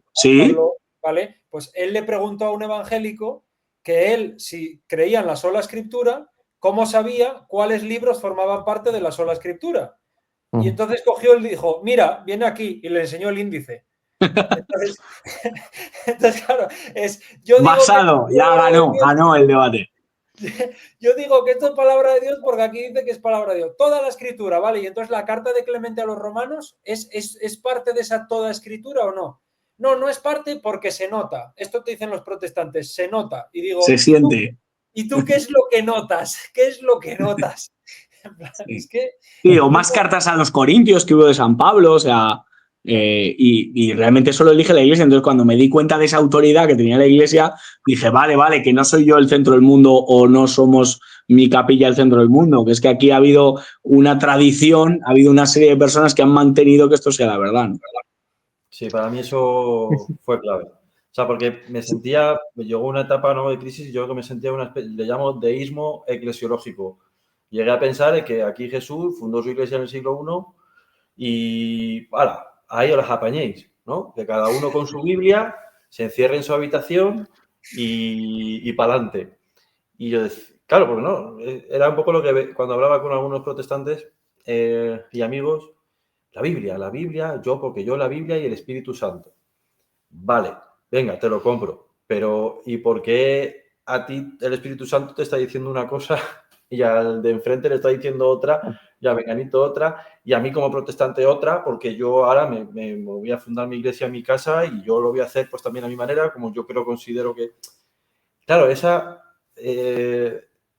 ahí yo entré en crisis, ¿no? Porque decía, bueno, ¿quién realmente está...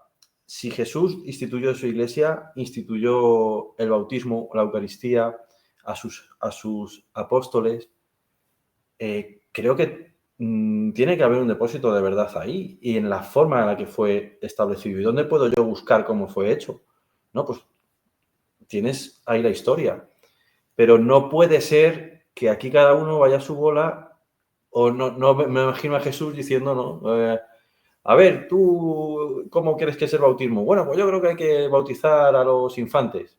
Y Jesús, genial, sí, muy guay. Bueno, me parece curioso. ¿Y tú? No, cuando seamos mayores. Pues también, muy interesante. Bueno, pues como tú quieras. O sea, no, tenía esa de decir, tengo que... esa búsqueda de la verdad. No creo que Jesús haya dejado su iglesia desamparada o ahí te la apañes. Eso era algo que yo tenía muy claro. El problema era dónde encontrar ese depósito, que sabía que de alguna forma estaba, que sabía que de alguna forma tenía que existir, porque no me creía que Jesús nos había dejado pues así, ¿no? A cada uno aquí a su bola. Yo lo voy a decir con todo el cariño y con todo el respeto, pero muchas veces creo que también lo que la Iglesia evangélica interpreta de los católicos lo hace en base a una falta de fe. No se creen realmente que el bautismo pueda perdonar el pecado original, no se lo creen. O sea, creen que es más valioso levantar la mano en un campamento o una convicción personal o un sentimiento personal. No creen que en la confesión se perdonen los pecados. Decía Chesterton, creo en la Iglesia Católica porque es la única que me perdona los pecados. Yo salgo con una creencia fehaciente del confesionario creyendo que mis pecados han sido perdonados. En el mundo evangélico, como te tenías que ir a tu habitación, pedir perdón y tu madre, cuando lo volvías a hacer, porque lo volvías a hacer, te decía, pero es que no te has arrepentido de verdad.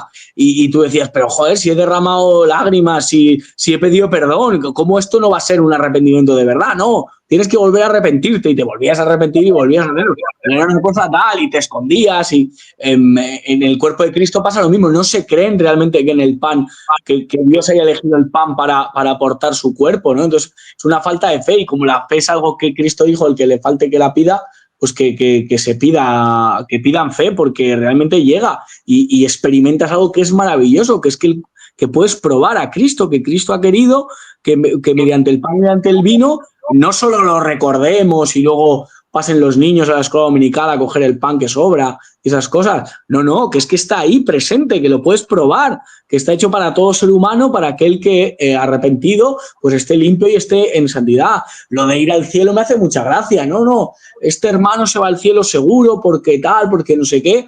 En base a no sé muy bien la seguridad de salvación. ¿Un evangélico en base a qué? En base a, no sé, ya te digo, un campamento, una oración en un momento dado, que llevas 20 años calentando la silla en una iglesia, que llevas 20 años más o menos no saliéndote del molde.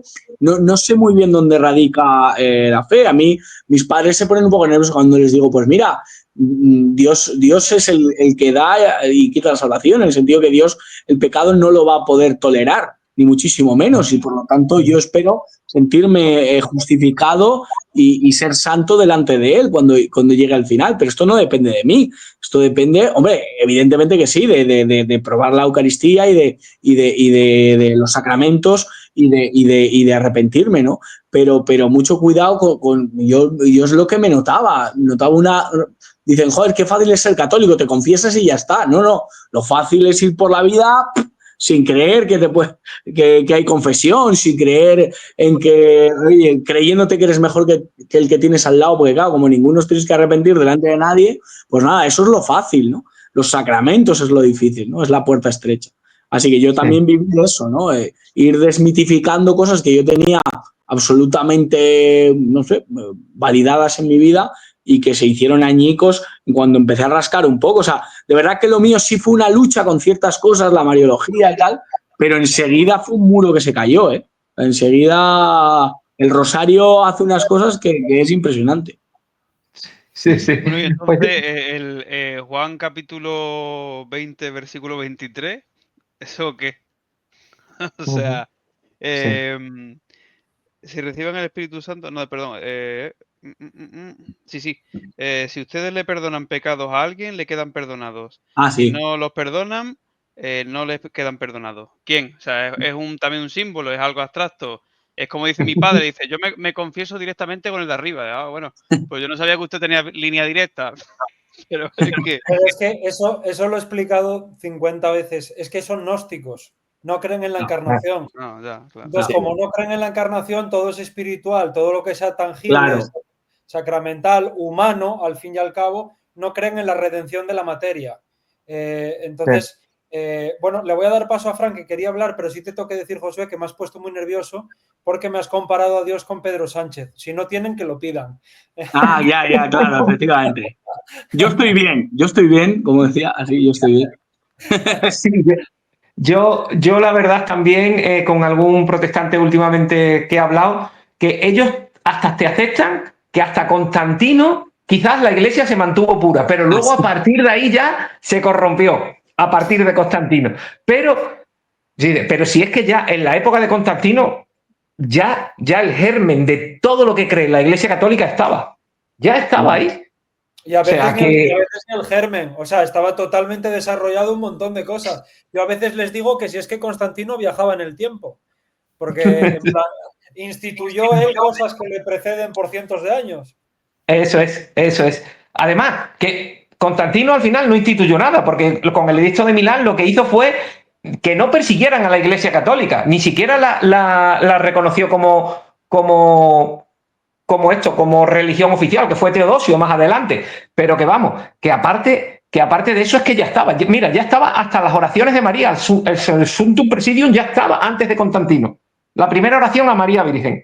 Entonces tú dices, bueno, ya estaba la veneración de los santos, la Eucaristía estaba completamente, estaba todo, la misa tal y como la recogemos hoy, primero liturgia de la palabra y luego liturgia eucarística. Bueno, eso ya lo dice San Irineo, o sea, que imagina, es que prácticamente estaba todo. Luego ya quedó ya únicamente en los concilios, pues afirmar ya el Éfeso y Calcedonia, pues María Madre de Dios, la unión hipostática de Jesús, luego Nicea II, la veneración a las imágenes, pero prácticamente estaba todo. Entonces tú dices, si es que es lo que dice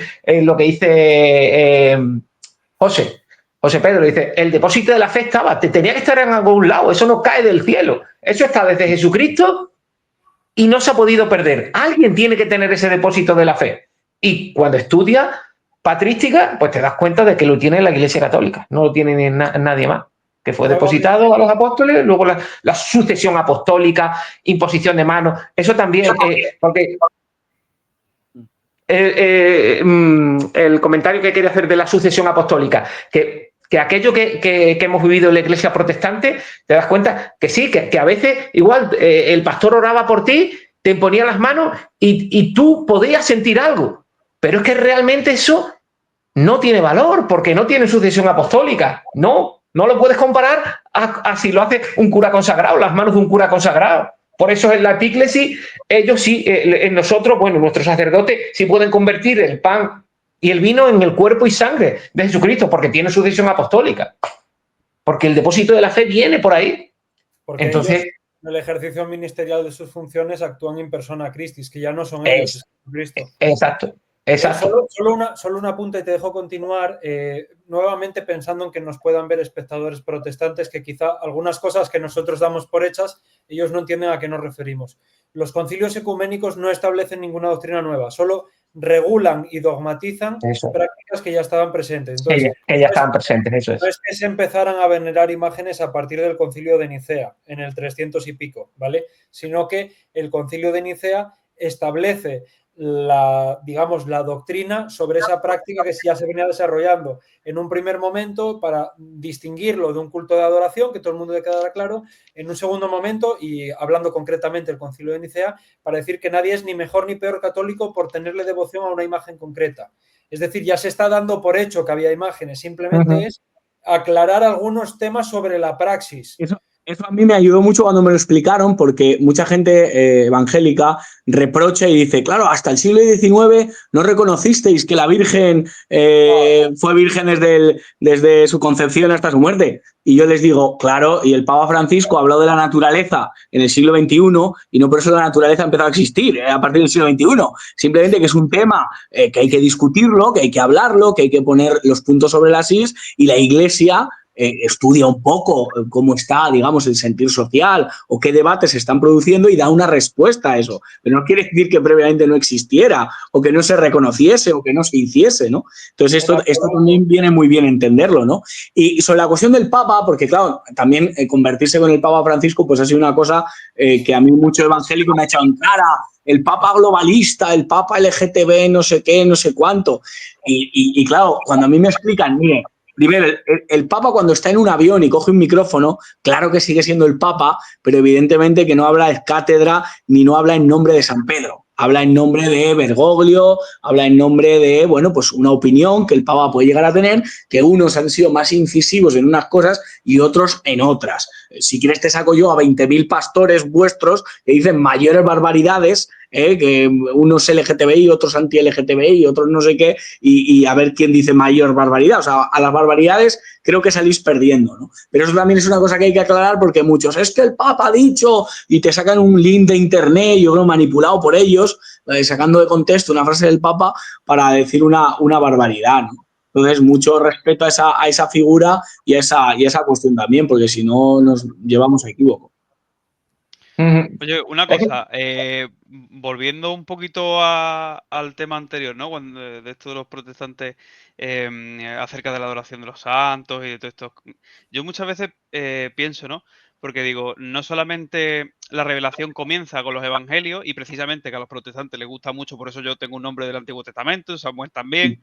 El Antiguo Testamento, tú, Josué, claro, que era el tabernáculo. O sea, y de hecho, aquí tengo yo, que yo se lo mostré a Samuel en la herética, en la Biblia, perdón, en la herética esta de los testigos, que aparece cómo era el tabernáculo o una semejanza.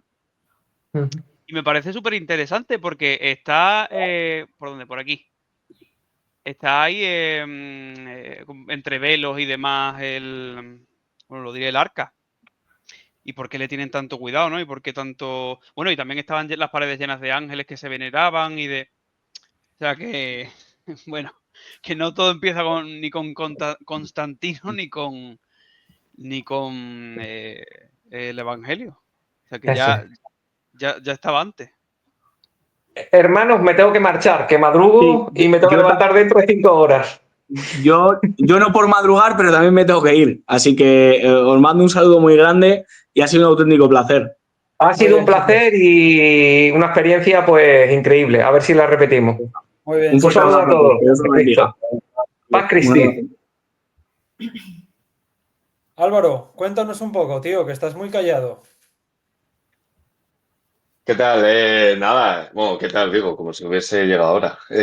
No, me gusta mucho escucharos más que hablar, que a veces hablando además me trabo y yo solo soy capaz de hablar de seguido así sin problema en hora, 2, 3, lo que sea, cuando estoy trabajando en un colegio o cuando estoy dando clases y demás. Pero no, nada, vamos a ver. Bueno, sí quería decir una cosa que, por cierto, el Papa San Dámaso le podemos considerar español porque es hispano, porque Portugal en la época romana, hay que recordar que estamos al último tercio del siglo IV. Si mal no recuerdo, la Biblia creo que fue en el 382 cuando se mandó a hacer y hacia el 385 ya estaba hecho. Dámaso nace en un pueblo que hoy en día es portugués. En todo caso, pues sería lusitano, podemos decir, ¿no? Portugués. Pero bueno, sí, en esa época pues era toda Hispania, ¿no? Bueno, yo sí quería comentar una cosa, sobre todo un poco, por si nos están escuchando hermanos protestantes, y vamos a tener cabeza en esto. Nadie nos ha lavado la cabeza, ninguno de aquí tiene problemas mentales, ni estamos locos, ni nada. Esto es un ejercicio personal que todos hacemos por lo mismo que un protestante se sigue formando en la Biblia o lo que sea, que todo es por y para gloria de Dios. Obviamente tiene la intencionalidad de uno personal de ser salvo, de tal cual, pues obviamente, ¿no? Y no lo decimos nosotros, lo dice Cristo que nos lo ofrece, ¿no? Al final. Entonces tampoco estaría mal, pero es por y para Dios. Para ninguno, o sea, todos hemos estado cómodos en el protestantismo, todos hemos estado cómodos hasta que investigas y te das cuenta. Entonces yo llamo a los protestantes a que, si alguno que nos esté viendo, que ojalá que sí, a que os hagáis dos preguntas, pero la más importante es la segunda, y es ¿por qué creo en lo que creo? Pero lo más importante es ¿por qué lo creo como lo creo? O en la manera en lo que lo creo, o en la forma en la que creo, ¿no? Cualquiera, yo lo que hice, pues dije, bueno, yo sé que soy cristiano, ¿no? Digamos, esto un poco como si estuviese hablando ya con el protestante que esté viendo el vídeo, ¿no? Pero todos somos cristianos, tú y yo, protestante, digamos, somos cristianos los dos. Vámonos al principio de cristianos, como estábamos hablando, ¿no? En Hechos de los Apóstoles, el día de Pentecostés es cuando nace la iglesia, ¿no? Bueno, si lo profundizas bien, ¿no? A partir de ahí, tú tienes que hacer un estudio riguroso, porque es que si no, no queda otra. Tú tienes que estudiar a personajes extrabíblicos, tienes que estudiar, con leer. O sea, leer. A veces hablamos de estudiar, a veces no sé si, pues bueno, somos humanos, ¿no? El ego a veces está ahí que quiere aparecer y demás, ¿no? Pero es leer, si es que tampoco hace falta estudiar. Ninguno somos eruditos, bueno, aquí pues Saúl, José, Erea y Samu, pues seguro que sí, ¿no? Pero es leer. Aficionado. Es leer documentación. Nah, no seas humilde, que tú sabes mucho, tío. No, pero es verdad, es ser humilde y decir, vale, soy cristiano, voy a ver cómo eran los primeros cristianos en el siglo I. Tienes la Biblia. Voy a ver cómo eran en el siglo II. Voy a ver cómo eran en el siglo III, en el IV, en el V, en el VI, VII. Los escolásticos de la Edad Media. Y dice, si llegamos al siglo XVI, tú como protestante tienes que pensar. Lo que habíais dicho antes, ¿no? ¿El Espíritu Santo ha estado durmiendo? ¿Qué pasa? No, Pero es que además, la pregunta no es sería más. solo eso, no sería solo eso, sino que ellos tampoco creen lo que creían los reformadores.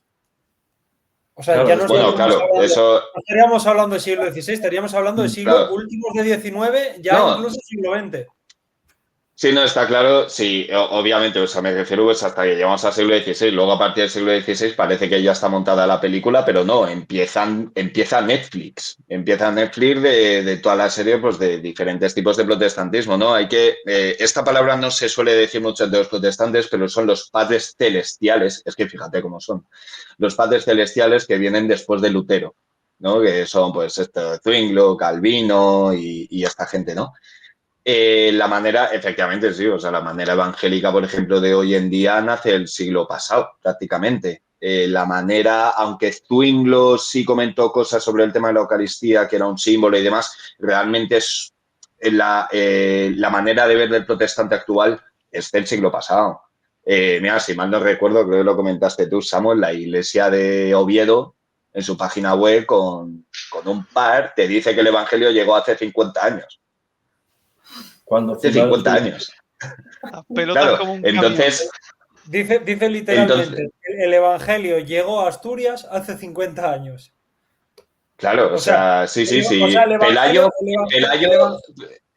claro, yo pensé en Don Pelayo, digo, o sea, el Evangelio llegó a la tierra de la Reconquista hace 50 años.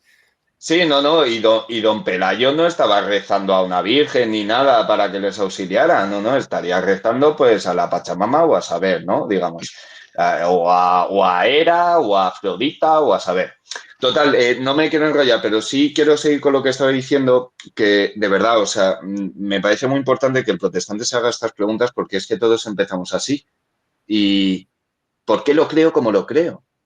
¿Por qué lo creo como lo creo? ¿Eres evangélico y admiras a Lutero? Lee a Lutero. ¿Eres calvinista? Pues leo a Calvino. Bueno, muchos, por ejemplo, se remontan a Santo Tomás y a San Agustín diciendo que eran calvinistas, pero bueno, también es porque el tema de la predestinación, pues hay diferentes maneras de explicarlo, ¿no? No es tan categórico, digamos.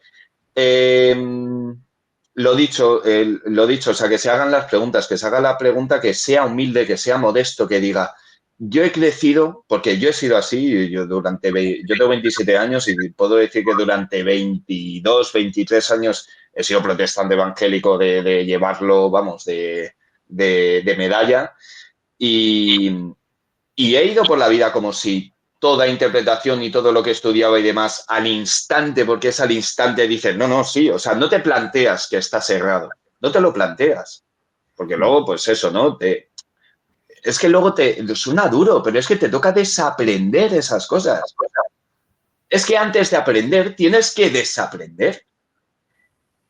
Eso es el primer paso. Tú no puedes empezar a tener una relación o orar a la Virgen María sin desaprender lo que a ti te han enseñado en la Virgen María.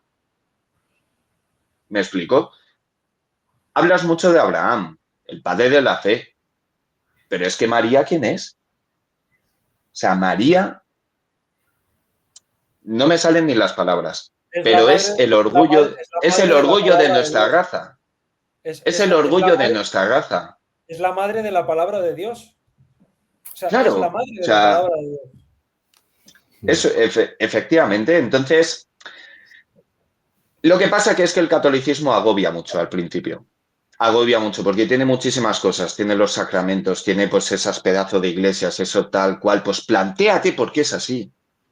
Porque si la Iglesia Católica ha existido desde hace tanto tiempo, desde el siglo I, pero bueno, protestante que me estés viendo, desde Constantino o desde el concilio de no sé qué, lo que sea, pero tanto tiempo, tantos miles de millones de personas han estado equivocados, tantos obispos, tantos cardenales, tantos diáconos, tantos estaban equivocados. Jesús ascendió al... O sea, claro, Jesús ascendió al cielo, dejó al Paráclito, que por cierto, un detalle para los ortodoxos, que se lean el versículo, es Jesús quien dice que te da el Espíritu Santo, recibe el Espíritu Santo por el Padre. Un toque, ¿vale? Es que últimamente he estado con el tema de la ortodoxia, Samu ya lo sabe. Pero cuando deja el Paráclito, ya le empiezan a cagar, con perdón de la expresión, que es que yo hablo un poco bruto, pero ya le empiezan a cagar. O sea, Jesús hace todo lo que hace sabiendo a quién elige, que no elige reyes ni nada, que elige a unos pescadores, que elige a un chico recaudador de impuestos de Roma, que, o sea, elige a una persona y se ha equivocado, pues, joder, pues lo he dejado en manos de unos tíos que solo querían poder y todo lo que les he enseñado pues es corrupto. Pues obviamente no. Pues obviamente no. Lee a San Ignacio de Antioquía, lee a Policarpo, lee a San Ireneo de Lyon. San Ireneo de Lyon para mí, o sea, Ignacio de Antioquía es buenísimo. O San Ireneo de Lyon es que tiene una manera de explicarte las cosas y aún la Biblia no estaba escrita. Antes habías mencionado el capítulo, me parece que era de Cristo y Adán, y San Ireneo luego la exégesis que hace y demás, o sea, es maravillosa. Y ahí tienes, pues ya hay que recordar San Ireneo de Lyon, muerto hacia el 180 después de Cristo. Es discípulo prácticamente de los discípulos de Jesús. Es que es un tío del año 100 con el que puedes defender la Inmaculada Concepción perfectamente. Claro. O sea, no, y vamos a ver, y hay oraciones, bueno, no, igual habría alguna más, pero hay una muy famosa de la Virgen María que es del siglo II. Del siglo II. Entonces dices, ¿quién está equivocado? ¿Esta persona que ha convivido con discípulos de Dios? ¿O yo? Que tengo aquí una Biblia, que tengo mi Twitter, mis apuntes de historia y tal. No, perdona, pues haz un ejercicio es modestia. O no modestia, me refiero, es humildad y ser humilde, es decir, voy a poner que no tengo yo la verdad. Voy a investigar qué otras verdades se han defendido. Y no solo acabas estudiando el catolicismo desde el siglo I, empiezas a estudiar pues por qué Tertuliano le pasó lo que le pasó, por qué a Orígenes por qué le pasó lo que le pasó, por qué insistían tanto en que la salvación está en la Iglesia Católica. Católico, una palabra griega que parece que se la inventa San Ignacio de Antioquía, que ya existía, que es para designar que es la iglesia que va a estar en todo el mundo, bueno, en lo que se conocía de todo el mundo.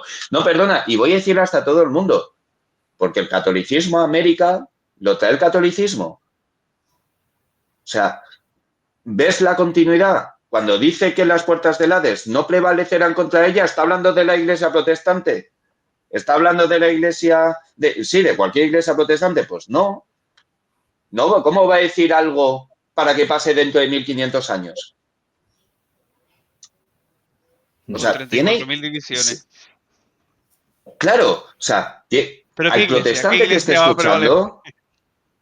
Sí, o sea, al protestante que esté viendo esto, que nos esté escuchando, o sea, iba a hablarle ya, ¿no? ¿Le tiene que impactar? Le tiene que impactar. Jesús se fue y dejó abandonado a la gente durante 16 siglos, durante 17, 18, para algunos 20 siglos, porque ¿cuántas iglesias han hecho en los últimos 120, 130 años? Bueno, y las que se están haciendo, igual en los últimos 5 años es que a saber, es lo que he dicho antes, ¿no? La iglesia esta de recobro y de no sé qué, y una independiente y tal, o sea, al final, es que no lo sé, de verdad. Son iglesias completamente independientes, desarraigadas de cualquier protestantismo histórico. O sea, si ni siquiera están arraigadas al protestantismo histórico, ya ni te cuento del siglo XVI para atrás. Entonces, es lo que tú dices, ahí tienes el ejercicio de decir, o el cristianismo que yo estoy viviendo en la actualidad no se corresponde como se ha vivido la fe, algo de la historia, o es porque quizás yo tenga que reajustar mi cristianismo, o la otra opción es caer en esa arrogancia o soberbia de decir, no, es que la gente lleva 2000 años equivocada y soy yo ahora, Pepito, del siglo XXI, que te voy a decir lo que es la doctrina y lo que es verdaderamente ser cristiano, ¿no? Totalmente, efectivamente. No podía caer ahí, me parecía que sería pues un ejercicio de arrogancia absoluto.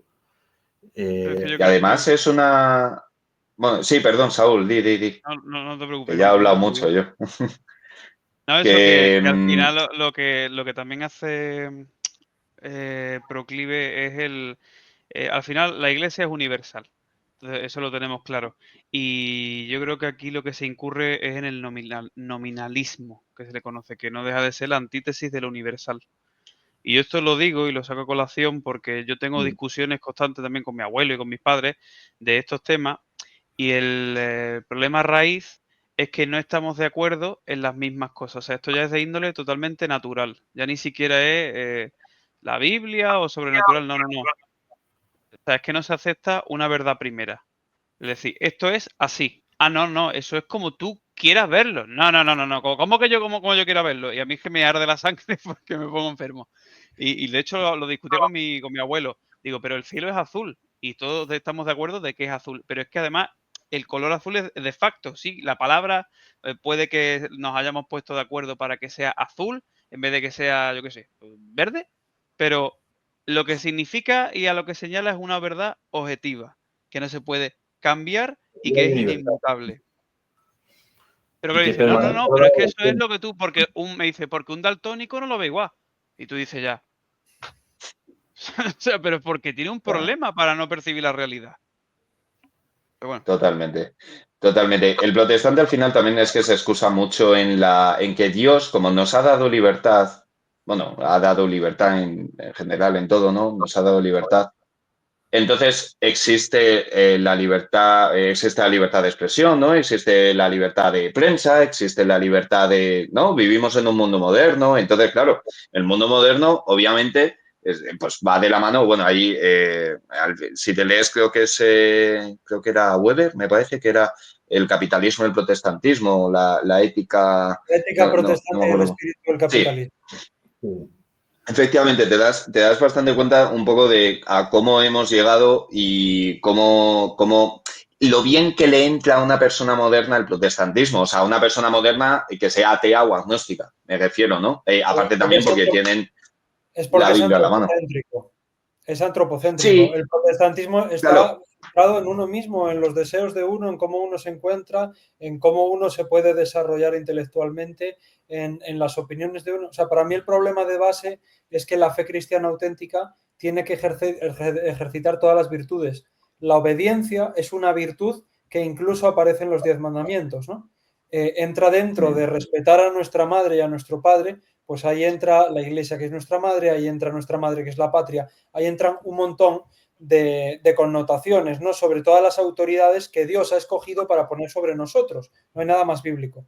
Entonces, el problema base del protestantismo y por el que uno se puede dar cuenta que es imposible que sea auténtico es porque no existe obediencia en el protestantismo. Nunca hay un superior. Tú siempre te puedes ir a una iglesia e irte a otra, o si no te quieren en ninguna, fundarte una. Pero quiero decir, nadie tiene autoridad para decirte tú estás dentro de la iglesia o tú estás fuera de la iglesia. Nadie puede decírtelo, eres tú el que autoconsidera todo a la medida de tus deseos. totalmente. Sí, es muy moderno. Sí. Es que hay muchísimo mito en el protestantismo y de verdad yo reitero que es por falta de... Es por una... pienso que hay que ser inconformista. O sea, Dios es inabarcable. O sea, vamos a estar estudiando todo esto toda la vida y vamos a seguir profundizando y vamos a seguir dudando y volverán demonios. A mí a veces me pasa, pues de repente, ay, que estoy haciendo esto mal, tengo que volver a investigar y luego ya por eso también me quedo tranquilo, ¿no? Digamos, eso yo creo que nos ha pasado a todos. Pero vamos a ver, si es que ya solo con la Biblia, de verdad, compañeros protestantes. O sea, va a sorprender una cosa, pero es que a mí lo que más me ha ayudado en todo este proceso de año y pico ha sido la propia, es que ahora está muy de moda, ¿no? Lo de la sola escritura. Pues la sola escritura me ha llevado al catolicismo. La sola escritura, solo la Biblia, me ha llevado al catolicismo. Más bien es capaz de llevarme solo al catolicismo. Luego le suma la tradición y es que no te queda otra. No te queda otra. Aparte que esa manía también con separarlo, ¿no? De está la escritura y está la tradición oral. Y es como, pero la diferencia que está en que algo se deja escrito y algo es de palabra.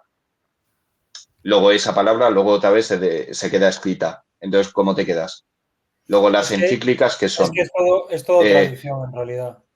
Claro, entonces yo quiero recordar a los protestantes dos pequeños versículos, ¿no? Como tanto nos ha gustado a los protestantes arrojar, ¿no? Versículos, pues aquí un católico también, pues arrojando versículos. En 2 de Pedro tienes que no es viable la interpretación privada y con interpretación privada te está diciendo que es la propia interpretación tuya personal. O sea, no hay otra manera de entenderlo. Y si quieres entenderlo de otra manera, pues ya a ver qué dices en el juicio, que te voy a decir. Y luego, a mí me ayudó mucho el suceso de Felipe con el etíope. Sí. Me parece bastante revelador, pero porque es que al final es la catequesis. Y además, es que la catequesis, vamos a ver, o sea, hay que entender palabras. Al protestante yo creo que es que hay palabras en la cosmovisión católica que es que no quiere mirar. Has oído catequesis toda la vida, pero no has mirado qué significa catequesis. Has oído católico toda la vida, pero no has investigado qué es católico. ¿Me explico? O sea, ese tipo de cosas, sacramentos, lo has escuchado toda la vida, no tienes ni puñetera idea de cuáles son los sacramentos. Con perdón, pero es así. Pues eso, ¿no? La Biblia, pues no tienes ni idea de esto. O sea, pero que es que esto no es cuestión de saber más o menos, que es enfrentarte a la verdad, o sea, que hay diferentes verdades. Yo soy cristiano y tengo varias vías. ¿Cuál es más verdad? Venga, tengo aquí la Biblia en la mano. Ponte y lo verás. Ponte y lo verás. Las imágenes, es que Éxodo 24 dice que no sé qué. Pues estudia un poco, verás que tiene un imperio hitita al norte con dioses antropomorfos, tiene a Mesopotamia a un lado y a Egipto al otro. ¿Por qué hacen un becerro? Porque Baal, el dios cananeo, era un toro. Resuelto el dilema, ya está. No, o ¿qué pasa? ¿Que los judíos estaban haciendo una imagen de la Virgen? ¿Qué estaban haciendo? Un toro, un becerro, que era lo que se adoraba. En la época de todo tiene su...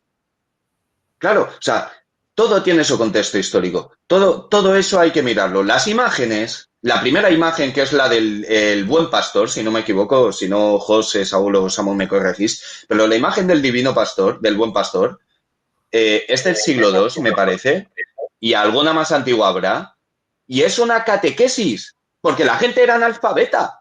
A ver si la gente se piensa que en el siglo II estaban ya con su Biblia, con internet, con el chat GPT o lo que sea, y ya podía aprender de la Biblia. Pues no, igual una persona tenía que hacerse 150 kilómetros o 200 kilómetros para ver a un sacerdote que le han hablado de hace unos años que estuvo predicando en no sé qué aldea y tal y cual.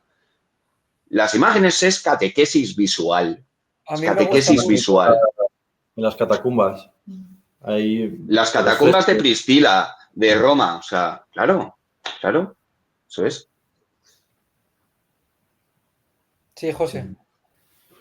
No, sí, eso, que a mí me ayudó mucho también a eso, a ver las catacumbas, cómo estaban de imágenes, ver todo eso, la imagen del buen pastor, o sea, como ya había, claro, también me fascina mucho toda la temática que tiene que ver, porque muchas veces se acusa al catolicismo de pagano, ¿no? Y me gusta ver cómo... Yo, con perdón, un paréntesis, José, yo aquí siempre digo una broma cuando dice el católico es pagano, y digo, sí, para ganarse el cielo, que está más cerca de lo otro. Entonces soy pagano, para ganarme el cielo todo lo que tú quieras. A mí la tradición pagana que más me gusta es la de convertirse. Esa es la... Claro, ¿no? Sí, Ver cómo total. el catolicismo, ¿no? Absorbió gran parte de eso, lo redefinió y lo redirigió, ¿no? hacia la religión verdadera. Otra palabra, ¿no? Religión, que tampoco se entiende muchas veces en el protestantismo, ¿no? Está muy manida la frase de esto no es una religión, es una relación. Es una ¿no? relación. Cosas contradictorias o como si fueran igual, no tiene un sentido de religión, pero bueno, tú has parado a pensar lo que significa la palabra religión, que es verdad que hay una religión verdadera, pues igual, ¿no? Es profundizar en esos conceptos es clave. Debe tener que ver que rechazamos mucho esos términos también por la mente posmoderna de hoy. Hoy es autoridad, hoy es religión, hoy es dogma, hoy es... automáticamente ya tu cerebro es como que tiene una connotación negativa, ¿no? No. Profundiza, adéntrate en esos términos. Se entiende por qué fueron importantes antaño y por qué hoy todavía tienen algo que decir, ¿no? Todos esos términos. Para mí eso también fue importante. Me impresiona muchísimo precisamente ese proceso evangelizador de la Iglesia Católica, esa inculturación del Evangelio, ese asimilar ciertas expresiones culturales para redirigirlas, para cristianizarlas. No es una... No es que seamos sincréticos, tú no adaptas doctrinas, digamos, sino simplemente manifestaciones culturales con las que la gente se identifica. Uno de los símbolos de Cristo más antiguos de la Iglesia primitiva, que los evangélicos, por ejemplo, no quieren usar por ese motivo, solo ellos usan el pez, ¿no? Porque el pez representaba a Cristo y, pues bueno, lo ven en el pescador, etcétera. Ese no les chirría tanto, pero hay uno muy primitivo también que lo pintan como una especie de pelícano. A día de hoy, en muchos sagrarios de muchas iglesias aparece un pelícano, que era el símbolo que se utilizaba de Jesucristo. ¿Por qué? Porque en la mitología existía esta idea de que los pelícanos se picaban y alimentaban a sus crías con su propia sangre. Entonces, esta era una forma de representar a Cristo. A ver, al final es lo que hace San Pablo. Cuando llega al aerópago, a Grecia dice, al Dios por conocer vengo a presentaros. Nadie está ni ingenuo al de Dios pensar... no conocido. Claro, Entonces, nadie es Y tan que ya ingenuo. adoráis. A este Dios que adoráis, a este Dios desconocido que ya adoráis, es muy curioso eso, ¿no? Vengo a presentaros, claro. Nadie es tan ingenuo como para pensar que esa era una estatua no pagana erigida al Dios verdadero. Claro que era una estatua pagana, Claro. pero es que la idea es reconducir la espiritualidad de la gente hacia lo verdadero, hacia lo bueno y hacia lo bello.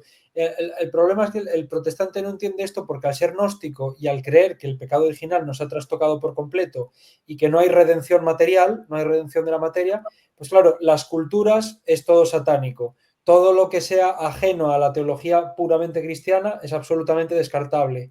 Cualquier tipo de práctica o ritual que se escape de los cánones establecidos, a lo mejor bíblicamente o lo que sea, eso es del maligno. Digamos, toda nuestra materialidad es mala, pero es que Dios vio lo que hizo y dijo que era bueno. Entonces, Claro. yo creo que ahí está un poco la clave, es la antropología pesimista que tiene el protestante. El protestante tiene una antropología muy pesimista. Es que hay que recordar un par de sucesos. Uno, por ejemplo, muy destacado en el Vía Crucis, cuando Jesús se cae y su madre va a ayudarle y ¿qué le dice? Mira, madre, cómo hago nuevo todas estas cosas. Las hace estando en vida y las hace luego estando en vida, por decirlo así, ¿no? No me gusta decir, o sea, cuando está más vivo que nosotros. ¿Qué le dice a Pedro con el tema de, le dice, levántate y come, Pedro, levántate y come. Y le dice, pero ¿cómo voy a comer pues esto que es impuro y tal? Pues por las leyes y todo eso. Y claro, le dice, pero que yo he cambiado todas las cosas. No llames impuro a lo que yo he santificado. Yo recomiendo un libro que se llama Falso Testimonio. Es como una defensa contra el anticatolicismo. Además es muy revelador, lo recomiendo. ¿Por qué? No tanto por el título, sino por el autor, que es Rodney Stark, un sociólogo estadounidense, que no es cristiano, pero es historiador y es fiel al objeto de la historia. Entonces, ¿qué trata sobre todo en este libro? Los mitos que hay hacia la Iglesia Católica y el cristianismo de estos primeros años, cómo era visto, pues, como la lucha contra el paganismo, cómo se va adecuando, digamos, el cristianismo en un vasto imperio que era, ¿no? Era prácticamente toda Europa, con norte de África y todo, ¿no? Y hacia Asia, Oriente Medio. Hay que convertir a toda esa gente. Pues en ese libro te explica muy bien cómo las festividades que se tenían de fiestas paganas y demás, lo que se hace simplemente, o sea, la gente dice, es que se cae en un sincretismo, se cae en una cosa parecida a lo que le pasaba a los griegos y a los egipcios, de que compartían un dios, de que no sé qué, porque se mezclan culturas, que no, que no. Que vamos a ver, ¿qué es más fácil para convertir a una persona? ¿Destruir una cosa con la que ha estado ligada 20 y pico años, 30 años, lo que sea, y de generaciones en generaciones y crearle otra cosa nueva a su vez y tal? ¿O simplemente una sustitución? Es decir, pues esto ya no es esto fuera, te pongo Claro, un ¿no? altar. Sí, Fuera estatal, o sea, que obviamente es que las cosas hay que hacerlas con cabeza y que no vivimos en el cielo, que claro, vivimos en la tierra y tenemos obstáculos y hay que salvarlos de una manera de la mejor manera posible y sobre todo por un objetivo, que es evangelizar. ¿Qué es evangelizar? Si lo más fácil es coger un templo de Júpiter y lo conviertes en una iglesia, por convertir en una iglesia. Me explico, o sea, es el tema. Y luego para los que... Sí, dice. Sí. No, eso, que se entiende que había una semilla de verdad, que ya el mundo pagano de alguna forma prefiguraba lo que había de venir y que en Claro. Cristo vemos la forma completa ya. A mí me ha ayudado mucho ver la conversión de C.S. Lewis, por ejemplo, ¿no? Por medio de Tolkien y todo lo que tenía que ver, todo lo que estaba rodeado del mito y de las leyendas y del mundo pagano, ¿no? Entender eso, que Cristo es el mito verdadero, ¿no? Por decirlo así, en donde se cumple realmente todo lo que el mundo pagano prefiguraba o no terminaba de alcanzar, y ahí sí que es verdad que creo que se metió mucho, ¿no? El demonio en ese mundo, ¿no? Porque en esa prefiguración, pues el enemigo también actuaba, ¿no? Y tratando de desviar o de parodiar muchas de las cosas que luego en Cristo. Es como lo que has dicho, las pesadillas que tú tenías, son muy curiosas, ¿no? Que me ha recordado a la imagen de la Pasión de Cristo cuando aparece el Satanás ese, ¿no?, con el bebé deforme. Es una parodia, ¿no? Una parodia de... Y eso lo vemos quizás pues también en el mundo pagano distorsionado por ese mundo del mal, en la que de alguna forma se parodiaba o se trataba de, ¿no?, de hacer una especie de, pues eso, de caricatura de que algo que luego en el cristianismo vemos lo que es la imagen completa, ¿no? Y el mito verdadero cumplido. Eso me ayudó bastante porque yo pensaba que directamente la Iglesia Católica había caído en ese sincretismo. Y para nada, ver la obra que... Perdón, solo un par de apuntes para que no se me vaya, que se me va de la cabeza rápido. Es que cuando tuve la pesadilla yo nunca había visto La Pasión de Cristo. La vi después. Que eso fue Sí, pues cosa... Y también, por cierto, la de Narnia, que tampoco había visto yo nunca. El demonio también es una mujer rubia. O sea que... Sí, la bruja. Sí, sí. Claro. Y luego lo único... Yo te quería...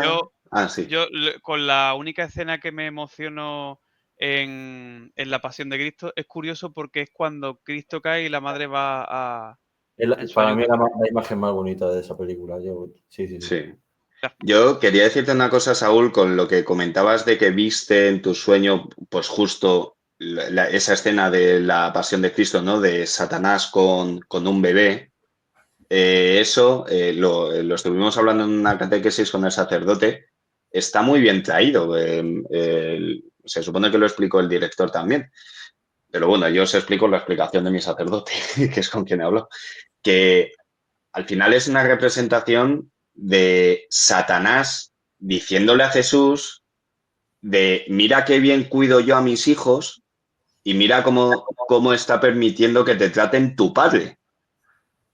¿No? O sea, Satanás diciendo, mira qué bien les tengo yo aquí a mi rebaño y mira cómo te tienen a ti, ¿no? Digamos, es esa burla del diablo a Jesús, digamos, en esa escena pues era un poco lo que se quería representar, ¿no? Bueno, chicos, vamos a ir cerrando. José, es verdad que en el mundo pagano hay una semina verbi que se recoge adecuadamente y lo podemos ver claramente pues, en Aristóteles, por ejemplo, ¿no? Que al final es de donde se coge la lógica también para desarrollar la teología, etcétera. O sea, quiero decir, Aristóteles era un pagano, pero eso no quiere decir que no haya esa semina verbi, esas semillas de verdad, esas cosas que antropológicamente pues, son positivas, son rescatables, son cristianizables, al fin y al cabo, ¿no? No venimos a destruir, sino a elevar, que eso es lo que hizo Jesucristo, no vino a destruir, sino a elevar. Dicho esto, os agradezco muchísimo vuestra participación, ha sido un programa precioso, de verdad que gracias por vuestro tiempo y por compartir esto, y me gustaría que no termináramos sin antes pues recitar el credo juntos, si no os importa. Pues en el nombre del Padre, y del Hijo, y del Espíritu Santo. Amén. Creo en Dios, Padre Todopoderoso, Creador del cielo y de la tierra. Creo en Jesucristo, su único Hijo, nuestro Señor, que fue concebido por obra y gracia del Espíritu Santo. Nació de Santa María Virgen, padeció bajo el poder de Poncio Pilato, fue crucificado, muerto y sepultado. Descendió a los infiernos, al tercer día resucitó de entre los muertos, subió a los cielos y está sentado a la derecha de Dios Padre Todopoderoso. Desde allí ha de venir a juzgar a vivos y muertos. Creo en el Espíritu Santo, la Santa Iglesia Católica, la comunión de los santos, el perdón de los pecados, la resurrección de la carne y la vida eterna. Amén. Amén. Bueno, hermanos, muchísimas gracias. Nos estaremos viendo próximamente. Ave María Purísima. Sin pecado concebida. concebida. Dios os bendiga. Gracias, Samuel. Gracias, chicos.